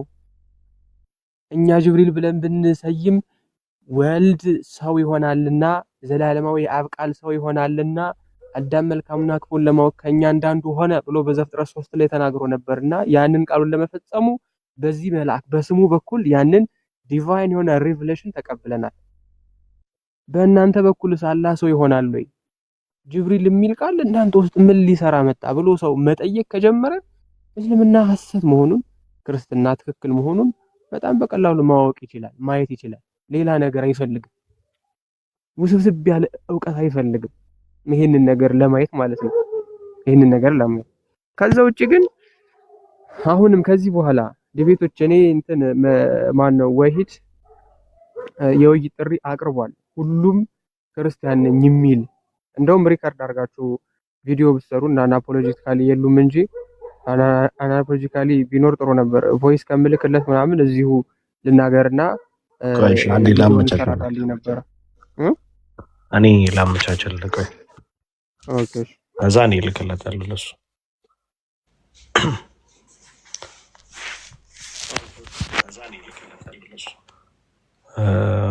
መቀጠል ትችላለህ። ኦኬ እሺ። አይ ኡስታዝ ወሂድ የውይይት ጥሪ እያቀረበ ነበረ። የውይይት ጥሪው ምንድነው? ተውሂድ ወይስ ስላሴ የሚል ርዕስ ይዘን ከማንኛውም ሰው ጋር ብሏል። ከማንኛውም ሰው ጋር ቪዲዮውን ማየት ትችላላችሁ። ከማንኛውም የክርስቲያን ሰው ጋር ውይይት ማድረግ እፈልጋለሁ ብሏል። ምን በሚል ቶፒክ ነው? ተውሂድ ወይስ ስላሴ በሚል ቶፒክ ማንኛውም ክርስቲያን ጋር ዲቤት ማድረግ እፈልጋለሁ ብሏል። ኦኬ የዲቤት ጥሪን ተቀብለናል። ተውሂድ ወይስ ስላሴ በሚለው መወያየት ይቻላል። አልፈልግም የምትል ከሆነ ደግሞ አልፈልግም ብለህ እንትን የምትል ከሆነ በመረጥከው ቶፒክ አንተ በፈለግከው ቶፒክ ያዋጣኛል የምትለውን ቶፒክ ትመርጣለህ። በዛ ቶፒክ ጥሩ ውይይት ማድረግ እንችላለን። ስድድብ የሌለው ሬስፔክትፉል በሆነ መንገድ እኔ ከመጽሐፍ ቅዱስ እና ከአባቶች ትርጓሜ አንተም ከምታመጣበት እንደዚሁ እያደረግን የፈለከውን ቶፒክ በፈለከው ጊዜ መወያየት እንችላለን። የውይይት ጥሪህን ተቀብለናል። እኔ ተቀብያለሁ። ፐርሰናሊ እኔ ተቀብያለሁ። ከኔ ጋር ዲቤት የምትፈልግ ከሆነ መጻፍ ትችላለህ፣ ወይም እኔ በውስጥ እጽፍልሃለሁ ማለት ነው። ከዛ ውጭ ግን ለሌሎች ሙስሊሞች መልእክት ላስተላልፍና በጣም ስለመሸን ትልበል። ምንድነው ማስተላልፍላችሁ መልእክት? የምትሰሙትን ነገር ሁሉ አትመኑ። አይን አላችሁ፣ ጆሮ አላችሁ፣ ይብዛም ይነስም ፊደል ቆጥራችኋል፣ የተወሰነ ተምራችኋል። ስለዚህ ለማንበብ ሞክሩ በስነ ስርዓት ማለት ነው። ለማንበብ ሞክሩ ማለት በመጽሐፍ ቅዱስ የተገለጠው ኢየሱስ እኮ የቁርአኑ ኢሳ ነው ስትባሉ እሺ ብላችሁ አትቀበሉ። ከስማቸው ጀምሩ። የመጽሐፍ ቅዱሱ ታሪካዊ ኢየሱስ ክርስቶስ የአብ የባህሪ ልጅ ነው። የቁርአኑ ኢየሱስ የአብ የባህሪ ልጅ ነው ወይ? አይደለም። የመጽሐፍ ቅዱሱ ኢየሱስ ክርስቶስ ስለ ዓለም ድህነት የተሰቀለ ኢየሱስ ነው። የቁርአኑ ኢየሱስ ተሰቅሏል ወይ? ይህንን ቢያንስ አትጠይቁም? ሌላውን ተውት። ስማቸው ራሱ የሱዕ ነው በአረብኛ ስሙ የሱዕ። በእስልምና ካመጣችሁት ግን ኢሳ ነው። የስም ልዩነትን እንኳን ተመልክታችሁ እንዴ ስሙ እንዴት ተቀየረ አትሉ? አላህ የሚለውን ለምሳሌ ህላ ብለን ብንጽፈው ማለት ነው። ህላ ምንድነው? አሁን አላህ የሚለውን ህላ ብዬ ብጽፈው ወት ልክ እንደዛ ሁሉ የሱዕ የሚለውን ከእስልምና መምጣት በፊት የነበረውን ያንን የመጽሐፍ ቅዱስንና ሁሉም ክርስቲያን የሚያውቀውን የክርስቶስን ስም ቀይራችሁ የሱዕ ስትሉት አላህ የሚለውን ህላ ብሎ እንደመናገር ነው። ቢያንስ ይሄን እንኳን እንዴት አትመረምሩም? እና ፕሊዝ ለመያዝ ሞክሩ። ምናልባት ኡስታዝ ወሂድ ዲቤቱን የሚቀበል ከሆነ የሚሆነው ከ2 ወይ ከ3 ወር በኋላ ነው። ምክንያቱም ይሄኛውን ድል በደንብ ማጣጣም አለብን። በስነ ስርዓት ቁጭ ብለን በሌላ ዲቤት ህሊናችን ሳይወሰድ ይሄኛውን በቃ ማጣጣም አለብን። ገብቷል? ቁጭ ብለን ሁላችንም እንደዚሁ በየቤቱ በየሰዓቱ እየከፈትን ዲቤት ሪቪው እየሰራን በስነ ስርዓት ማጣጣም አለብን። በስነ ስርዓት ማለት እነሱ ይሄንን ድል ቢያገኙት እንደማይምሩን ስለምናቅ እኛም አንመራቸውም። ስለዚህ 2-3 ወር ሌላ አጀንዳ አይኖረንም። ምናልባት ቅድም ብዙ ሰው እንትን እያለ ነበርና ወደ ትንሿ ሳልወርድ ከማዕረጌ ዝቅ ሳልል ትላለህ። ይታያችኋል? እየከፈትኩት ቃሉ ይታያል። ኦኬ እሺ ጥሩ። ይሄ እንደምትመለከቱት ቁርአንx.com ነው። ምን አልከኝ? ቆንቆስቲ ብራይትነስ ጨምርበት ከቻልክ ኦኬ እሺ እሺ። አሁን ይታያል ይመስለኛል። እሺ ይሄ ቁርአንኤክስ.ኮም ነው። የሳውዲ መንግስት የሚያስተዳድረው ሳይት ነው። የእናንተ ሳይት ነው እንዳትሉ ደግሞ። ይሄው ምዕራፍ 47 ከቁጥር 20 እስከ 23 ማን ነው ይላል? ኢብን ከቲር ነው። ኢብን ከቲር የተረጎመው ደግሞ ማንን ሳይት እያደረገ ነው? አቡ ሁረይራ ወይም የድመቶች አባት ማለት ነው። የስሙ ትርጓሜ የድመቶች አባት ማለት ነው አቡ ሁረይራ። ለምንድን ነው የድመቶች አባት የሚባለው? ድመት ወተት ባለበት በሙሉ እንደምትሮጠው ሁረይራ የሁረይራ አባት ስሙ አይደለም። በነገራችን ላይ የሁረይራ አባትም እንደዚሁ መሐመድ በተናገረበት በሙሉ ይሮጥ ነበርና አቡ ሁረይራ ወይም የድመቶች አባት የሚል ስያሜ ተሰጥቶታል ማለት ነው። በሐዲስ ትምህርት ውስጥ አቡ ሁረይራ ከአይሻና ከማን ነው ከዘይድ ቀጥሎ የታመነ የሐዲስ አስተላላፊ ነው። በስነ ስርዓት የሐዲስ አስተላላፊ ነው። ዳኢፍ ነው ምናምን የሚባል ነገር አይደለም። አቡ ሁረይራ ማለት ነው። ቀላል ሰው እንዳይመስላችሁ የሚለውን ለማሳየት ነውና የሱን ትርጓሜ ነው የምናየው እዚህ ጋር። ኦኬ እሺ ይሄውና after Allah completed creating the creation አላህ እሺ ፍጥረቱን መፍጠሩን ከጨረሰ በኋላ the womb stood up and pulled at the lower garment of the most merciful ይላል። are you saying this my brother? ምንድን ነው የሚለው? the womb ምንድነው? womb ማህፀን ማለት ነው። the womb ይሄው الرحمت ይሄው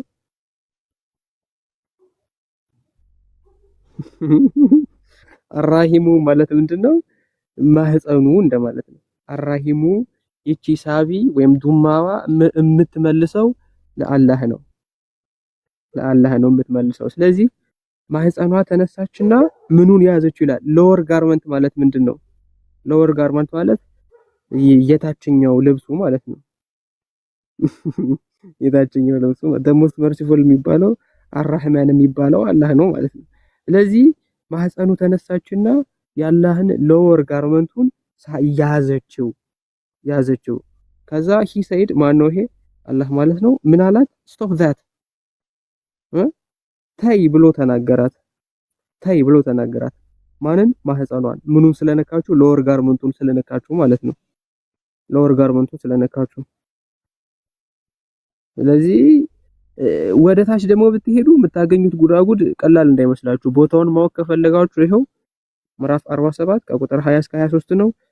ኢብን ከቲር ተፍሲር ኢብን ከቲር ሄዳችሁ መመልከት ትችላላችሁ። በስነ ስርዓት ማለት ነው። ማህፀኗ ተነስታ እንዴት አድርጋ እንደያዘችው አላህ ምን ብሎ እንደመለሰላት በጣም የሚገርማችሁ ነገር በኋለኛው ዘመን ወይም በየውም አልቂያማ እንደ ጎማ የምትሽከረከር ትሆንና አንደበት ተሰጥቷት ለሰው ሁሉ ትመሰክራለች። ይቺ የአላህ ማህፀን ማለት ነው። ስለዛ ብዙ ያላነሳናቸው ጉዳዮች አሉ። ዲቪድ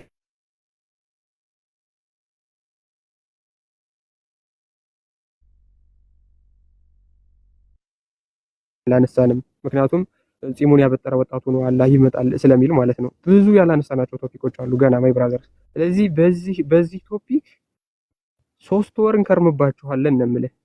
ኤቭሪዴይ ሰርፕራይዝ ዘን እየመጣን ለዛውም በእያንዳንዱ ቀን ብድ ያሉ ሰርፕራይዞች ይዘን እየመጣን በስነ ስርዓት ነው የምናጨናንቃችሁ። ስለዛ ተዘጋጃጁ። የአካሉ ጉዳይ ከገረማችሁ የብርሃን ሂጃባን ጉዳይ እናነሳለን። ምክንያቱም የብርሃን ሂጃብ አለው አላህ ሂጃብ ይለብሳል። ይሄንን ሐዲሳችሁም ቁርአኑ በስነ ስርዓት የሚያስረዳው ነገር ነው። አይ ብርሃኗ ጨርቅ ሳትሆን የብርሃን ሂጃብ ናት ትላላችሁ። ኦኬ እሺ ለምን ለበሳት? የብርሃን ሂጃቧን ለምን ለበሳት? ምድርን እንዳያጠፋት ኃይሉ ይላሉ። ኦኬ ስለዚህ ሂጃቧ ከሱ ትበልጣለች ማለት ነው። ከአላህ ኃይል ሂጃቧ ትበልጣለች ማለት ነው። እሺ ሲቀጥል ሙስሊም ሴቶች ሂጃብ የሚለብሱት ለምንድን ነው? ወንዶች እንዳይሳሳቱባቸው ነው። አላህ ማንን እንዳያሳሰት ነው ሂጃብ የሚለብሰው? ማይ ብራዘር ሂጃብ ሲጀመር ቺት ኮድ ነው። በጦርነት ውስጥ እየመጡ በጦርነት ከተማረኩ በኋላ በየጊዜው የሚደፈሩ ሴቶች ስለነበሩ ሙስሊም መሆናቸው እንዲታወቅ ሂጃብ ማድረግ ጀመሩ። ስለዚህ ሂጃቡ ምንድነው? ሙስሊም ነኝ አትንካኝ ማያ ኮድ ነው። ሂጃብ ያለበት ሴት ካለች ትደፈራለች ማለት ነው። ስለዚህ ኮድ ሆኖ መጣ። የሙስሊም ወንድ ሚስት ነኝና አትድፈረኝ ነው። ኦኬ ታዲያ እንደዛ ከሆነ ሚስጥሩ ይሄ ከሆነ ሲጀመርም ቢሆን በቡኻሪ መሰረት ከሄድን ሂጃብን መሰረታዊ የእስልምና አቂዳ አድርገው የተናገሩት ዑመር ናቸው። ዑመር ወደ ካዕባ ዞሮ መጸለይን ዑመር ነው ያመጣው። ስለዚህ ይሄ ሁሉ ጉዳዮች ለሰው ልጆች የተሰጠው በዚህና በመሰል ምክንያቶች ከሆነ የአላህ ሂጃብ ጥቅሟንም እንደዚሁ እንድታስረዱን እንፈልጋለን ማለት ነው። ሐዲስ ሳይሆን ቁርአኑን ራሱን ይዘንላችሁ ስለምንመጣ ስለዛ ገና ብዙ ሰርፕራይዝ አለ። እንዳትሰላችሁ እንዳትዘናጉ ለማለት ነው። እግዚአብሔር ይስጥልኝ። በጣም ካበዛው ደግሞ ይቅርታ አድርጉልኝ። በጣም ችግር የለውም። ቃልት ያሰማልን። አራት ችግር የለውም። ቃልት ያሰማልን። ወንድማችን ዲያቆን ታላቁ ካህናት አባቶች ስላሉ ይፍቱን ይባርኩን ሰላም ይበሉና አንድ 2-3 ቪዲዮዎችን አሳይቼ እንትን ነው።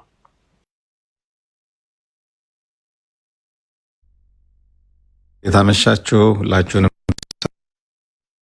ብያለሁ። ታላቁ ወንድማችን ቃልዎት ያሰማልን።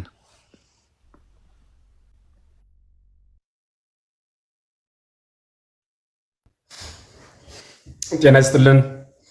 ቀሲስ ይፍቱ መሰራታት ሁላችሁን ሰላም ብያለሁ። እግዚአብሔር ይመስገን። ያው እንዲሁ ስላልተገናኘን በቅድሚያ ቃልዎት ያሰማልን ብለናል ዲያቆን ታላቁ። ከዚያ ውጪ ሐሳባችን ስላለገስን በዚህ ጉዳይ ለማመስገንም ያክል ነው። በነገራችን ላይ እፎይ እንግዲህ በቤተ ክርስቲያኗ በኩል ቤተክርስቲያኗ ሳታውቀው መምህራን ሳይደግፉት ሐሳቡን ሳናበረታው በግሉ የጀመረው ቢሆንም አሁን ላይ ግን ቤተክርስቲያኗ በስርዓት ልትደግፈው የሚገባ ጉዞ ከመሆኑን ባሻገር ትልቅ ዓላማ አድርጋ የምትሰራበት ቀደም ሲልም የሐዋርያት ተልእኮ አንዱ ያላመኑትን ማሳመን ስለነበረ ያን ስራ እየሰራ ያለ ወንድማችን እጅጉን እናከብረው እናመሰግነውም አለን። ከጎኑ ሆናችሁ በልዩ ልዩ ማበረታታት የምታበረቱና በዚህ ዕቅበተ እምነት ላይ የምትሰሩ ወንድሞቻችን ሁላችሁን እነ ጳላዲ እነ ክርስቲያን ሌሎቻችሁንም ሁላችሁን እነ ቢኒ የቅዱሳን አምላክ ዋጋችሁን ይክፈል ብለን ለማመስገን ነው። ምክንያቱም ሂዱ ሕዝብና አሕዛብን አስተምሩ ተብሎ የተላክነው እኛ ነን የነበርና በሰነፍንበት ዘመን ጥሩ የማንቂያ ደውል ሆናችሁ ስለመጣችሁ እጅጉን እናመሰግናችኋለን። እኛም እንደናንተ በርትተን እናንተ ካላመኑት ጋር ስትውሉ ያመኑትን ለመጠበቅ ደግሞ እግዚአብሔር እኛንም ያበርታን ነው ልንችለው። ውይይቱን በተመለከተ የነበረንን ትዝብት ያው ብዙ ተብሏልና በመጠን አንዳንድ ነገሮችን ላንሳ። 1 ደቂቃ የሚሆን እንግዲህ ውይይቱ ቀደም ሲል ሲደረግ የነበረ ነው። በነገራችን ላይ መጽሐፍ ቅዱሳዊ ነው። በሕዝብና በአሕዛብ መካከል ሲደረግ የነበረ ነው ይህ ውይይት። አሮንና ሙሴ ወይም ሙሴና አሮን በፈርዖን ፊት ከፈርዖን መፈክራን ህልም ወይም ደግሞ ከፈርዖን አስማተኛ ጠንቋዮች የፈርዖንን ጣዖት የሚያገለግሉ ካህነ ጣዖት የሚባሉት እኒ ካህናተ ጣዖት እነርሱና ሙሴ እና አሮን የእግዚአብሔርን አምላክነት ለመግለጽ ተአምር እያሳዩ ሲገልጹ የነበረና የጣዖቱን ሐሰትነት ሲያስተምሩበት የነበረበት ዘመን እንደነበረ በመጽሐፍ ቅዱስ ተጽፏል። በዘመነ ኤልዛቤል ካህናተ ሐሰት የሚባሉት የበዓል ጣዖትን የሚያስመልኩ ሰዎች ነበሩ። በአንጻሩ ደግሞ እግዚአብሔርን የሚያሳይ ስለ እግዚአብሔር የሚያስተምር ደግሞ ኤልያስ ነበረ ማለት ነው። እና ኤልያስ የእግዚአብሔርን አምላክነት የበዓልን ሐሰት የሆነ ጣዖት ይገልጽ ነበረ። እንዲህ አይነት ነገሮች ሲደረጉ ነው የኖሩት። በአዲስ ኪዳንም በዘመነ ጳውሎስ እነ ብራዮስ ጋር የነበረውን ታሪክ በምላት የሚታወቅ ታሪክ ነው እና እንዲህ አይነት የእግዚአብሔርን አምላክነት በምንገልጽበት ጊዜ የጣዖትን ገናናነት ለመግለጽ የሚሞክሩ ሰዎች ቀደም ሲልም የነበረ ዛሬም በዓይናችን የምናየው ነው እና እንዲህ አይነት ሐሳብ ሲነሳ አዲስ እንዲሁ እንደ እንግዳ ደራሽ የመጣ ነገር አይደለም። የቆየ ቤተክርስቲያንን የሚጋፉ ቤተክርስቲያንን የሚከሱ ሰዎች በነበሩበት ዘመን ሁሉ እግዚአብሔርም ሰው እያስነሳ እንዲህ ሲደረግ የነበረ ነው ማለት ነው። እኔ የዚያን ቀን በጣም የታዘቡት የገረመኝ ሰው በተቀጠረበት ሰዓት የቀጠረው አካል ላይ መጥቶ በተቀጠረበት ሰዓት መገኘት የማንኛውም ሰው ግዴታ ነው። በሀገራችን ሽምግልና ሲደረግ ባላንጋራና ባላንጋራ ሁለቱ የሚገናኙበት ቦታ ይቀጠራል። የሚያስታርቁ ሽማግሎችም ይመጣሉ። ሽማግሎቹ መጠው ከሚቀመጡበት በቀኝም በግራም ያሉ ሊታረቁ የሚፈልጉ ባላንጋሮች ደግሞ መጠው የመቀመጥ ግዴታ አለባቸው። የዲቤት ሕግም እንዲሁ ሰዓቱን የቀጠረው ያመቻቸው አካል ከዚያ ሰው ጋር በሰዓቱ ጠብቆ መገኘት የተወያዩ ግዴታ ነው። ሊወያይ የሚፈልገው አካል ለመወያየትም ለማወያየትም ካልተመረጠው ሰውዬ ጋር እንደ ጅራት የሆነ ግለሰብ አስከትሎ ተቀምጦ ሊወያይ የሚፈልገው አካል ደግሞ ልታወያይ ቀጠሮ ካስያዘችው ሰዓት ከመደበችዋ ልጅ ጋር ተቀምጦ እየጠበቀ ናበሉት እያለ መጥራትና በኋላም ሲገባ እንደ ውሻ ላስከትዬ ሰው አለቅም ብሎ ጉዞ መከወን በጣም ይህ በመወያየት ሕግ በራሱ ታይቶ የማይታወቅ ያንን ሁሉ ተከታይ ህዝብ የመናቅ አይነት ስሜትም ነው የተመለከትነው። በኋላም ለመወያየት ከገባ በኋላ እንዲሁ የሚያደርጋቸው አክት ምናምን ገና እንዲሁ ይሄ በእውነት ዝቅ ለማድረግ አይደለም፣ እንዲሁ ከመዋዕለ ሕፃናት ያልወጣ እንዲህ ካሜራውን እንኳን አስቀምጦ በስርዓት መነጋገር አለመቻል፣ በዚያ ልክ እንዲህ ካሜራውን አንዴ ወደ ጣራ አንዴ ወደ ምድር ሌላ ጊዜ ወደ ጎን እንዲያ መገለባበጥ ቁጭ ብሎ ማድመጥ አለመቻልን ስናይ በጣም ገረመኝ ማለት ነው። እና ከሌቱ 6 ሰዓት ሰው ትዕግስቱ ካለቀ በኋላ ባትሪው ከዘጋ በኋላ ሌላ የሆነ ወይ የስድብ ቃል እንዲናገር ፈርተህ ነው ወይ ያመሸ ምናምን የሚል ነገር እንዲናገር ትዕግስት ለማስጨረስ የተሄደበት ርቀት መሆኑ በጣም ስንገረምበት ነበር። በኋላ ገብቶ በውይይቱ ውስጥ የገረመኝ እንዲሁ በመጽሐፍ ቅዱስ ውስጥ እግዚአብሔር አምላክ ነው ብሎ የሰበከ ነቢይ ካለ አሳየኝ ብሎ ጥያቄ ሲጠይቅ በጣም አፈርሁ። በማያውቀው መጽሐፍ ቅዱስ ለመወያየት መቅረቡ በራሱ ማለት ነው። ምክንያቱም ጠቅላላ ትንቢተ ነቢያት የእግዚአብሔርን አምላክነት ነው የሚገልጹ። ከዚያ ቀጥሎ ደግሞ በዚያ ውስጥ እኔ እንዲሁ የቋንቋ አላዋቂነቱ በራሱ ቋንቋ በዓለም ላይ ያለ መሆኑን አለመረዳቱ እግዚአብሔር ከኤርፖርት ያለፈ ስም አይደለም ማለት። እግዚአብሔርማ እኮ በእኛ በግዕዝ ቋንቋ በሀገራችን ነው የምንጠራው። በሌላ ሀገር ሳንሄድ ዝም ብሎ እዚህ ኦሮሚያ እኮ ዋቅዮ ብለው ነው አይደል የሚጠሩት? ከዚሁ ማለት ነው። ቋንቋው ሊቀየር ይችላል፣ ሰው እንደየማህበረሰቡ እንደየሚያወራበት ማለት ነው። እግዚአብሔርነቱ በዚህ አይታወቅም ብሎ መናገርና በዚያ ልክ ለመግለጽ መሞከር ግን ምን አይነት እንዲሁ ማለት ለውይይት የሚበቃ ይሄ ለአቅመ ውይይት ያልደረሰ መሆኑን ራሱን የገለጸበትን ጎዳና ሳይ እጅጉን ተገረምሁና ከዚያ በኋላም የነበሩ እያንዳንዱ ሂደቶችን ስንመለከት የመረዳት አቅሙ በጣም በሱና በዚህ መካከል ለሚመለከቱ ሰዎች በተለይ በአሕዛብ መካከል ያሉ እንዴት አድርገን እውነትን ከሐሰት እንለይ ብለው ለሚቸገሩ ሰዎች እውነቱ የተገለጸበት በአረበኛ ካባ የተዳፈነ ጣዖት የተገለጸበት ቀን ነውና እጅጉን ገርሞናል። ከዚያ በኋላ ደግሞ በጣም የገረመኝ ሰው ፍረቱን ይዞ ቁጭ አይልም እንዴ? በእውነት ሻሃዳኑና አስይዛችሁ እዚያው ዝም ብሎ በቃ በትኩሱ በቃ ብዙ ሰው መጣ ለማለት ሙስሊሞቹ ንግቡ ኑ ግቡ እየተባሉ ማለት ነው። የገባችበትን ማታውቅ አንዷ ሻሃዳ ካስያዛት በኋላ ስምሽ ማን ነው? ሀያት። አይ የቀደመ ስምሽ እንጂ ሀያትማ አሁን ነው ሙስሊም ስትሆኝ። የቀደመ ስምሽ ማን ነበር? ሀያት ነው አለች። የቀደመ ስሜ አርጋ ደግሞ ወለተ ማርያም ማለት ነው የክርስትና ስሟ። እንዲሁ እኮ እናንተ ግሩም ነው። እና እኒህ በጣም እንዲሁ እዚያ የሙሐመድ ድንጋይ ላይ ቁሞ አረብ ምድር ላይ ድረስ ፎቶ ሲነሳ የነበረውን ሰው እያስገብቶ እንትን ሻሃዳ እያስያዘው ማለት ነው። ልጆች ገብተው አቀናብረው እንትን ምን ነው ይሄን ወደ ውስጥ ገብተው ፋይሉን አይተው አውጣው ያሳዩናል። ምንድነው ሆኖ ያገኘነው? ሙስሊም ማለት አርጎ ምን እያስያዙት ነው? ሻሃዳ። እኔ ቢያንስ አዲስ አካውንት አይቀይሩም ወይ? ሰው ገብቶ ያይብናል አይሉም እንዴ? ማለት እንዴት ሰው በዚያ ልክ ለአምላኩ ይዋሻል? እና በጣም እምትገርሙ ናችሁ በእውነት። በውሸት የሚመለክ አምላክ። ይሄ የውሸት አምልኮት ሊኖር ይችላል። የውሸት ሀብት፣ የውሸት ክህነት፣ የውሸት ምንኩስና፣ የውሸት ኡስታዝነት፣ ብዙ የውሸት ሊኖር ይችላል።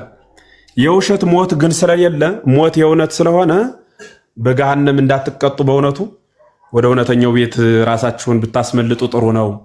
ይሄ እኛ የምናምነው አምላክ የተቀበልነው መጽሐፍ ቅዱስ 4100 ዓመት የፈጀበት ከ40 በላይ ሰዎች ያዘጋጁት እግዚአብሔር ለሙሴ ነግሮት ሙሴ የነገረህን ያዝ አይደለም ኢሳያስን ያለው።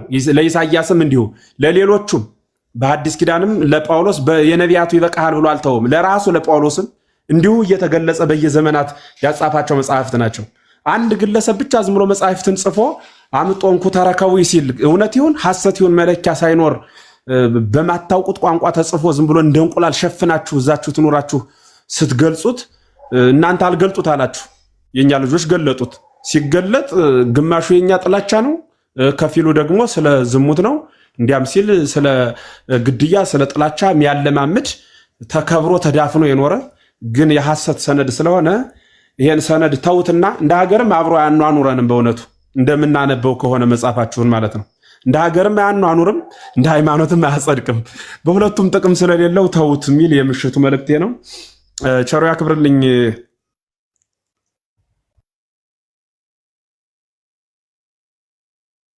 አመሰግናለን መምህር ልቆስቴ ቃሉት ያሰማልን አባቶቻችን።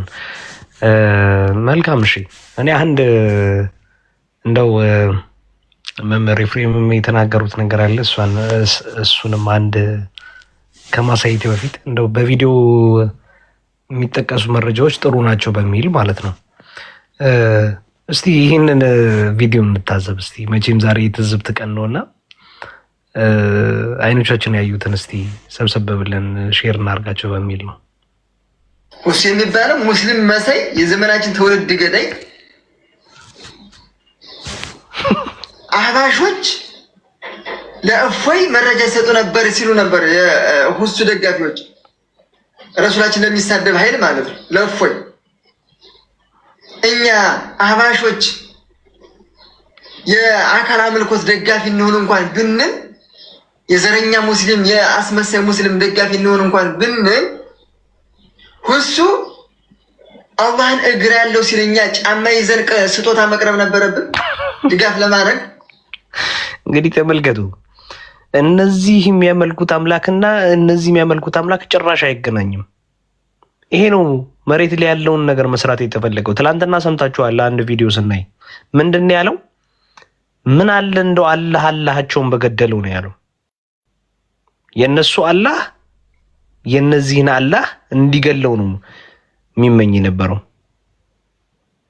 ይሄ አይነቱ ልዩነት በእኛ ፊት ተደብቆ ድራማ በመስራት ያልተገለጠ የነበረ ነገር ነበረ።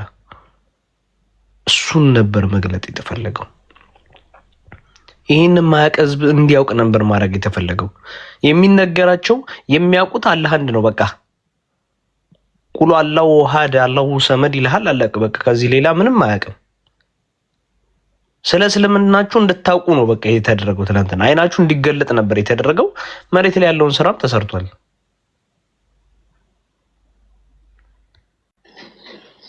እጅ ያለው ሲለኛ የሰዓት ስጦታ ይዘን መቅረብ ነበረብን። በፈጣሪ የሚቀልድ የዘመናችን የጅል ካምፕ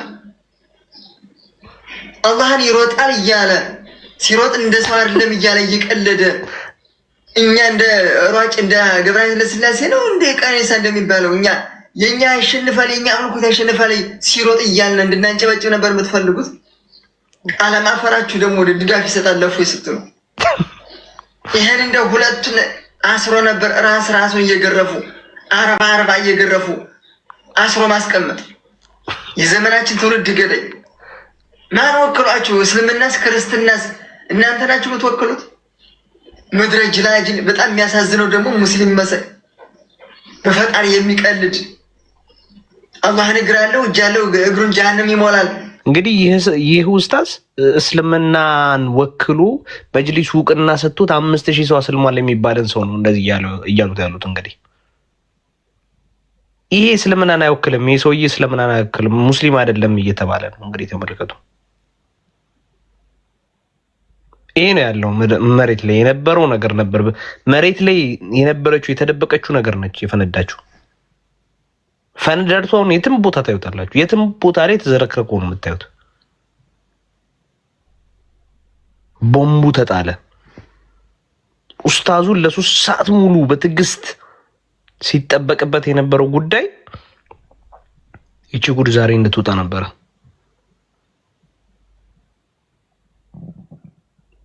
ከራሱ አካውንት ላይ ነው ማሳያችሁ። ይሄንን ከራሱ አካውንት ላይ ባይዘው ተመልከቱት። 16000 ሰው ተከታይ ያለው ይሄው የተለያዩ ቪዲዮዎች የሚለቅሰው ነው።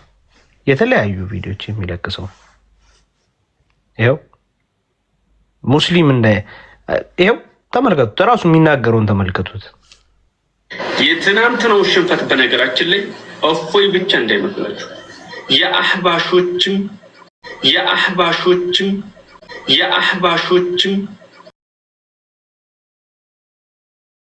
የአህባሾችም ምንድን ነው ያልከው አንተ? ቁርአን ላይ እምነት የአህባሽ ሙስሊሞች ምን አገብዞኛ ስለ እሱና ስለ እፎይ ጥያቄ። ይህ አዲስ ያቋቋምከውን እምነት አሟልተህ አትቀርብም እንዴ? አላህ ያለው አልተገለጸም፣ አጆር አለው አልተገለጸም፣ አንገት አለው አልተገለጸም፣ ባት አለው አዎ አለው፣ ይወርዳል አዎ ይወርዳል። ምን አስቀባጠረ?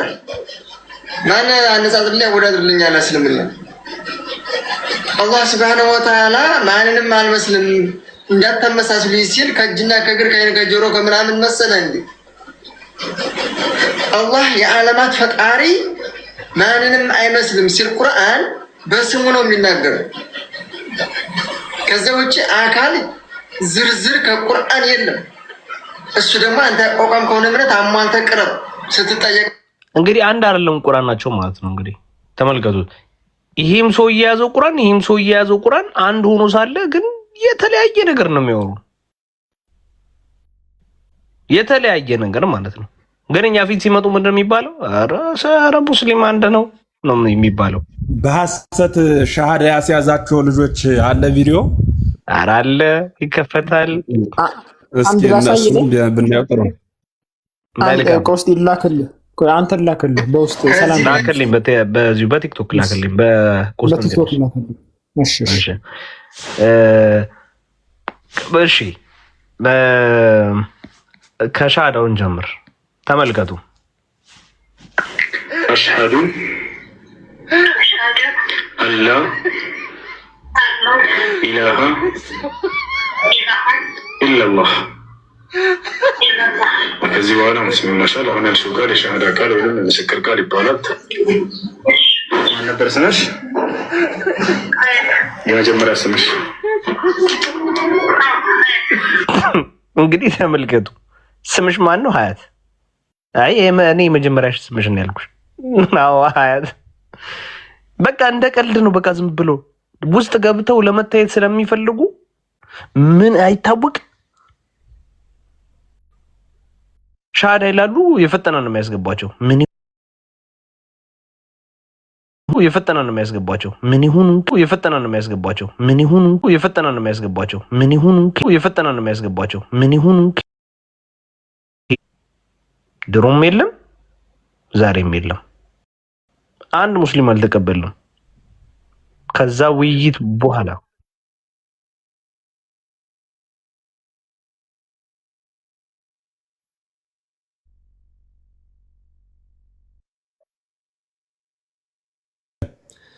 በትምህርቱ የተመሰጠና ኦርቶዶክስ መሰጠችኝ ውስጤን ሳበችው በእርሷ በኩል መኖርሻለሁ ፈልጋለሁ የሚል አካል ቢመጣ እና ብለን ከሚያስተምረው ሰው ጋር አገናኝተን እንደ አእምሮ ጽናት ዓመትም 6 ወርም ተምሮ ምስጢር አደላድሎ በስሜት ሳይሆን በእውቀት እንዲመጣ ነው የምናደርገው።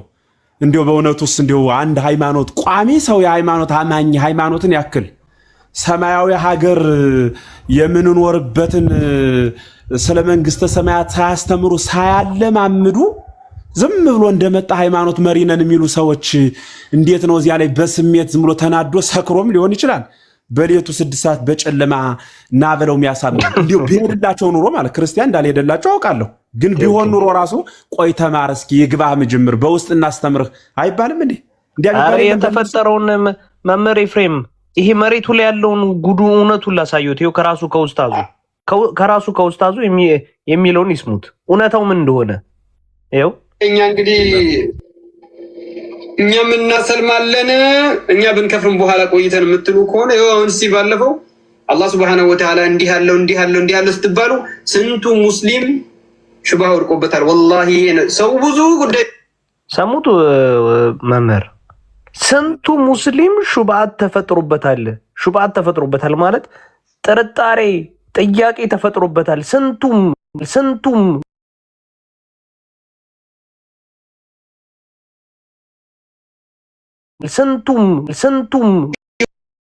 የሚቆጠሩ ቪዲዮ ያየ በሺዎች የሚቆጠሩ መሬቱ ላይ ያለው እውነታው ከውስጣዙ አፍ ግን ይሄ ነው። እንኳን አይደለም ሊሰል በሺዎች የሚቆጠሩ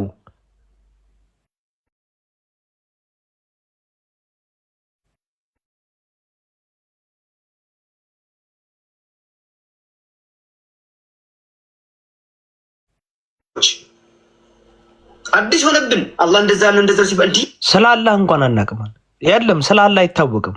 ስላላህ ደፍሮ 5 ደቂቃ ማውራት የሚችል የለም። ለዛ ነው ኡስታዙን በውይይቱ ሰዓት ምን አያችሁት? ምን ላውራ ሰዓት አለኝ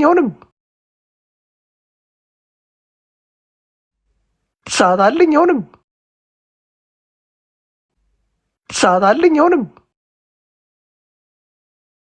የስንት ወር ኮርስ ነው እንደው በአንድ ጉዳይ እንኳን በክርስትና ላይ የሚሰጠው? ስለ አምላካቸው ምንም አያውቁትም። 5 ደቂቃ ማውራት አይችልም። አለኝ አሁንም ደቂቃ ምን ላውራ እስኪል ድረስ ተመልከታችኋል። እውነታው ይሄ ነው። ራሳችን ተናገርን። ለምን ስለ አላህ እናቅም ነበር። ይሄ አለመማራችን መጨረሻ ችግር አመጣብን። የት ነው የምንውለው? እየተበተብኩ የምንውል ማለት አኺ አንተም ሌሎቻችሁ ሶስት ተመሶች አላችሁ። አንድ ነገር ብቻ ተረዱ። እኔ እያልኩ ያለሁት አንድ ነገር ነው። እሱ ምንድነው? ሙስሊሙ የራሱ እያረረበት የሰውን የሚያማስለው አመትናስ ነው እያልኩ ያለሁት። በጣም ወሳኝ ነገር ነው እዚህ ጋር ኡስታዙ የተናገሩት። ሙስሊሙ የራሱ እያረረበት የሰው ነው የሚያማስለው። ይሄ ስለ እስልምናው አንድ ነገር ሳያውቅ፣ ስለ ቁርአኑ አንድ ነገር ሳያውቅ፣ ስለ አምላኩ አንድ ነገር ሳያውቅ ክብር ይግባውና ጌታችን መድኃኒታችን ኢየሱስ ክርስቶስን ምንድነው የሚሉት? እንዲህ ነው መጽሐፍ ቅዱስ እንዲህ ነው መጽሐፍ ቅዱስ እንዲህ ብሎ ኦኬ እንዲህ ብሎ ያብራራው ሰውዬ ስለ አምላኩ አንድ ነገር ሲጠየቅ ግን አያውቅም። ከራሱ ከኡስታዙ ነው እንግዲህ እየተመለከታችሁት ያላችሁት። ይህን ኡስታዝ በስነ ስርዓት የምታውቁት ነው። ኢትዮጵያ ላይ አይደለም የተማረው ይሄ ኡስታዝ። ማንም መድረሳ ቦታ አይደለም እንትን ያለው። ከሀገር ውጪ ተልኮ በስነ ስርዓት ትምህርቱን ተምሮ የመጣ ኡስታዝ ነው።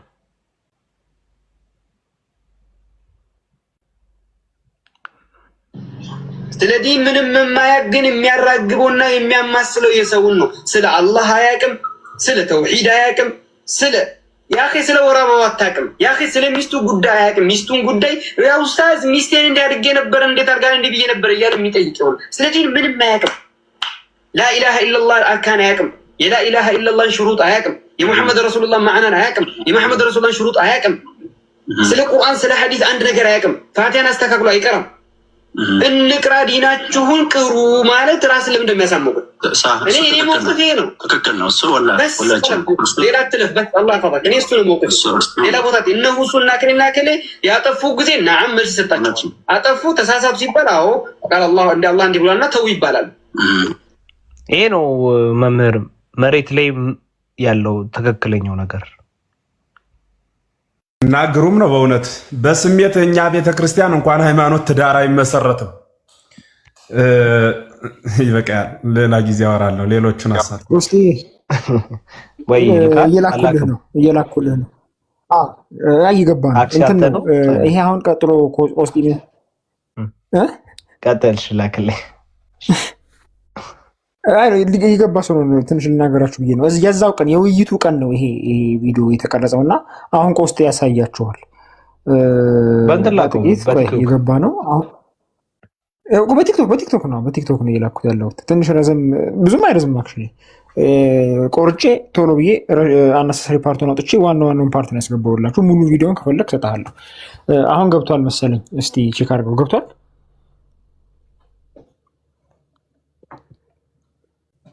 ቆስጠንጢኖስ አይደለም የምትልከው አይደል? በቆስጠንጢኖስ ነው። አንዴ ሴንዲንግ እያለ ነው። ትንሽ 1-2 ደቂቃ ጠብቀው። ሊንኩን አትልኩም እንዴ? ቦስ በአፕሎድ አላደረኩትም። ዝም ብዬ እንትን ያልኩት ፋይሉን ነው እየላኩልህ ያለሁት። ወይ ቴሌግራም እስቲ ቴሌግራምን ስጠኝ እስቲ ቆስቴ ቴሌግራምን ስጠኝ እስቲ። እኔ እኮ አስቸገርኩ እስቲ። ስንት ነገር አውርተን ስንት ነገር አውርተን ቆስቴ እሺ ላከኝ። አገኘሁት። ገባ አሁን ገባ። በቃ አንዴ ላክልህ። አሁን ቀሱ የሚያሳያችሁ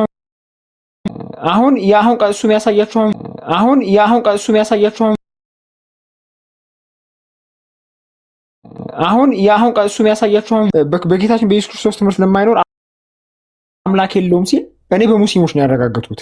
ምክንያቱም በአምላክ የሚያምን ሰው ይሄን በፍጹም ሊያደርግ አይችልም። አምላክ የለውም ነው የሚለው እና አሁን ልኬልሃለሁ፣ በቆስጠንጢኖስ ልኬልሃለሁ በቴሌግራም ላይ ገብቷል። አምላክ የለውም ነው የሚለው።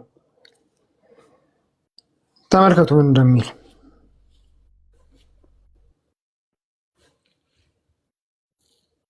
እና በአምላክ የሚያምን ሰው መቼም ቢሆን ሊያደርገው የማይችለውን ነገር ነው የሚያደርጉት። ያሳያቸዋል። አሁን እሱ የመጣና ያሳያቸዋል።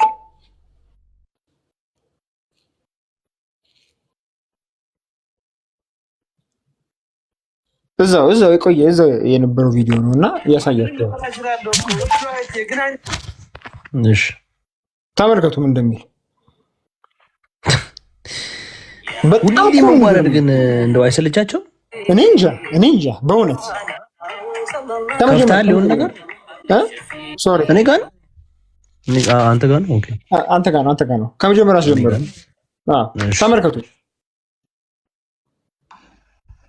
ረሱሉላህ ማሻአላህ ለአላህ ምስጋና ይገባ።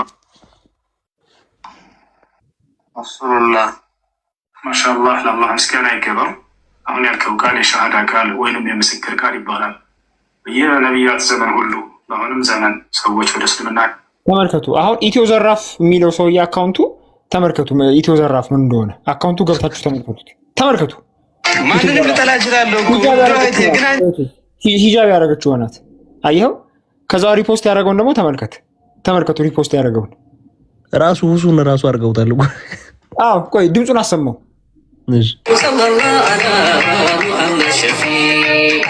ከመጀመሪያው ሪፖስት ያደረገውን ከመጀመሪያው አሰማው። ሪፖስት ያደረገውን ወደኋላ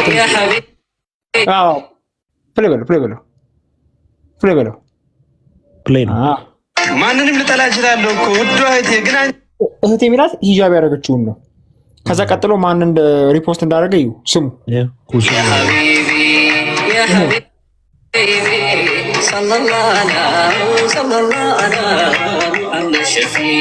አይኸው መሐመድ ሸፊኢ የሚለውን ሰው የሚልን መንዙማ ሪፖስት አድርጓል። እህቱ ሙስሊም ናት ከዚህ በፊት ማለት ነው ፖስት እንዳደረገ። ያኔ ግን እስልምናን ተቀበለ። የውይይቱ ቀን ማለት ነው። እሺ እነዚህ ሰዎች በቁም ነገር ሰይጣንን እያመልኩ አይደለም ቆስጤ? በቁም ነገር ጌታን በቁም ነገር እነዚህ ሰዎች ዴሊብሬትሊ ሰይጣንን እያመልኩ አይደለም ታዲያ? ኦፍ ኮርስ አዎ። እኔ ማለት የሆነ ሰዓት ላይ ግን አይከብድህም ሁላ ማለት በተከታታይ መዋፈት። ለዚህ ነገር ደግሞ እኮ በጣም የሚገርምህ ሳሚ እንዴት በቃ ውይይቱ አልተፈለገም ነበር።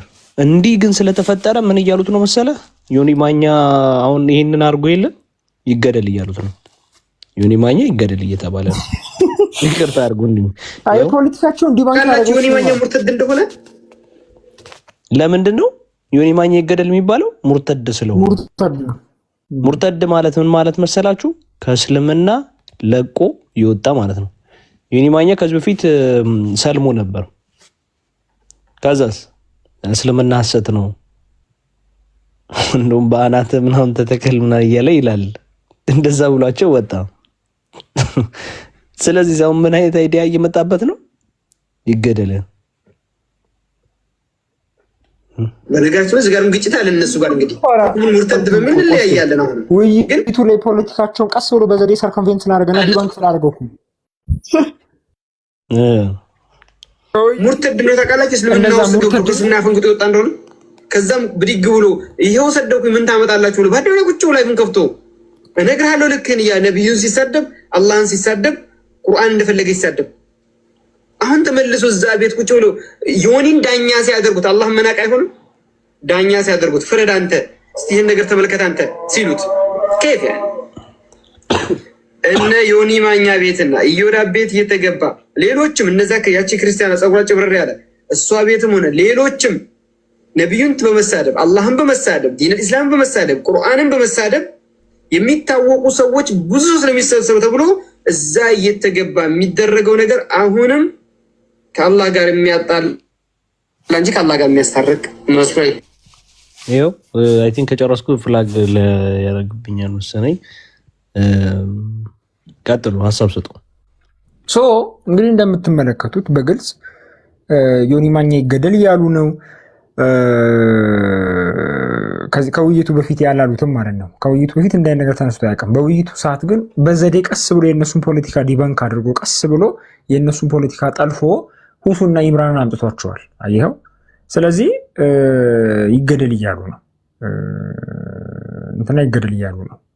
ዮኒ ማኛ ይገደል እያሉ ነው። ምክንያቱም ፖለቲካቸውን ዲባንክ አድርጓል። ከውይይቱ በፊት ሙርተድ ነው መገደል አለበት የሚል ነገር አልተናገሩም። አያችሁ።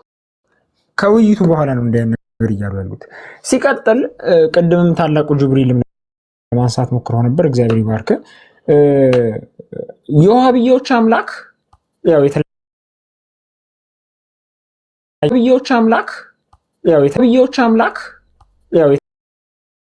አምላክ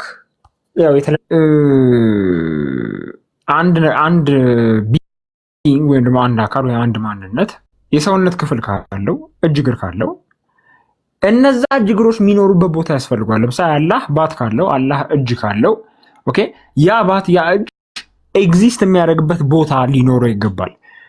ይሄ ለምን አላህ አምላክ ሊሆን እንደማይችል ፕሩቭ እንደሚያደርግ ታውቃላችሁ? ቦታ ፍጡር ነው ሲጀመር። ቦታ የሚባለው ነገር ራሱ ፍጡር ነው። አቅጣጫ እንግዲህ አቅጣጫ ኦልሬዲ ቦታ ውስጥ የሚካተተው ዳይሬክሽን ኢዝ ኢንክሉዲንግ ስፔስ በራሱ ፍጡር ነው። ሶ አላህ በባህሪው በመሰረታዊ ባህሪው ወይ ደግሞ በዘላለማዊ ባህሪው አካል ካለው የተገጣጠሙ የተገጣጠመ ይሁን የተነጣጠለ ይሁን አይታወቅም፣ ግን አካል ካለው የግድ ያ አካል የሚኖርበት ቦታ ያስፈልገዋል። a place in which that body part exists is a must። ስለዚህ አላህ የግድ ቦታ ያስፈልገዋል ማለት ነው ለመኖር። ቦታ የማያስፈልገው ከሆነ አካላቱ የት ነው የሚኖሩት? ባቱ የት ነው ያለው? እጁ የት ነው ያለው? የት የሚለው ነገር ሊነገርለት ነው ማለት ነው። እሱ ራሱ ቦታ ካስፈልገው ማለትም ለአካላቱ ቦታ ካስፈልገው የቦታ ፈጣሪ ሊሆን አይችልም። እሱ ራሱ ቦታ ያስፈልገዋል። እሱ ራሱ ቦታ እያስፈልገው የቦታ ፈጣሪ ሊሆን አይችልም። ሶ የዋሃብዮቹ አላህ አምላክ ሊሆን አይችልም፣ ቦታ ያስፈልገዋል። it is in need of a space። አይኸው ስፔስ የግድ ያስፈልገዋል። ሶ ስፔስ የግድ ካስፈልገው አምላክ ሊሆን አይችልም። ምክንያቱም ቦታን የፈጠረ ፈጣሪ በቦታ አይገደብም ወይም ቦታ አያስፈልገውም። ጊዜን የፈጠረ ፈጣሪ በዘመን የተገደበ አይደለም፣ ወይ ደግሞ በዘመን ላይ የተመሰረተ አይደለም፣ ኮንቲንጀንት አይደለም ታይም ላይ። ኦኬ ቁስን የፈጠረ ፈጣሪ ቁስ ሊሆን አይችልም። ስለዚህ የዋሃብዮች አምላክ አካላት ካሉት እነዛ አካላት የሚኖሩበት ቦታ ያስፈልጋል። ቦታ ካስፈለገው ደግሞ አካላቱ ቦታ ካስፈለጋቸው ደግሞ በቦታ ላይ የተመሰረተ ነው፣ ደግሞ በቦታ ላይ ጥገኛ ነው። በቦታ ላይ ጥገኛ ከሆነ ደግሞ የቦታ ፈጣሪ ሊሆን አይችልም። እሱ ራሱ የቦታ ጥገኛ ሆኖ የቦታ ፈጣሪ ሊሆን ስለማይችል ማለት ነው። አይኸው እሱ ራሱ የቦታ ጥገኛ ሆኖ፣ ስለዚህ ይሄ የውሃብዮች አምላክ ሊሆን እንደማይችል ያሳያል። አይ ቲንክ ቀሲስ ሕዝቅያስ መጥተዋል መሰለኝ፣ ይናገሩ። ይቅርታ ካስረዘምኩት።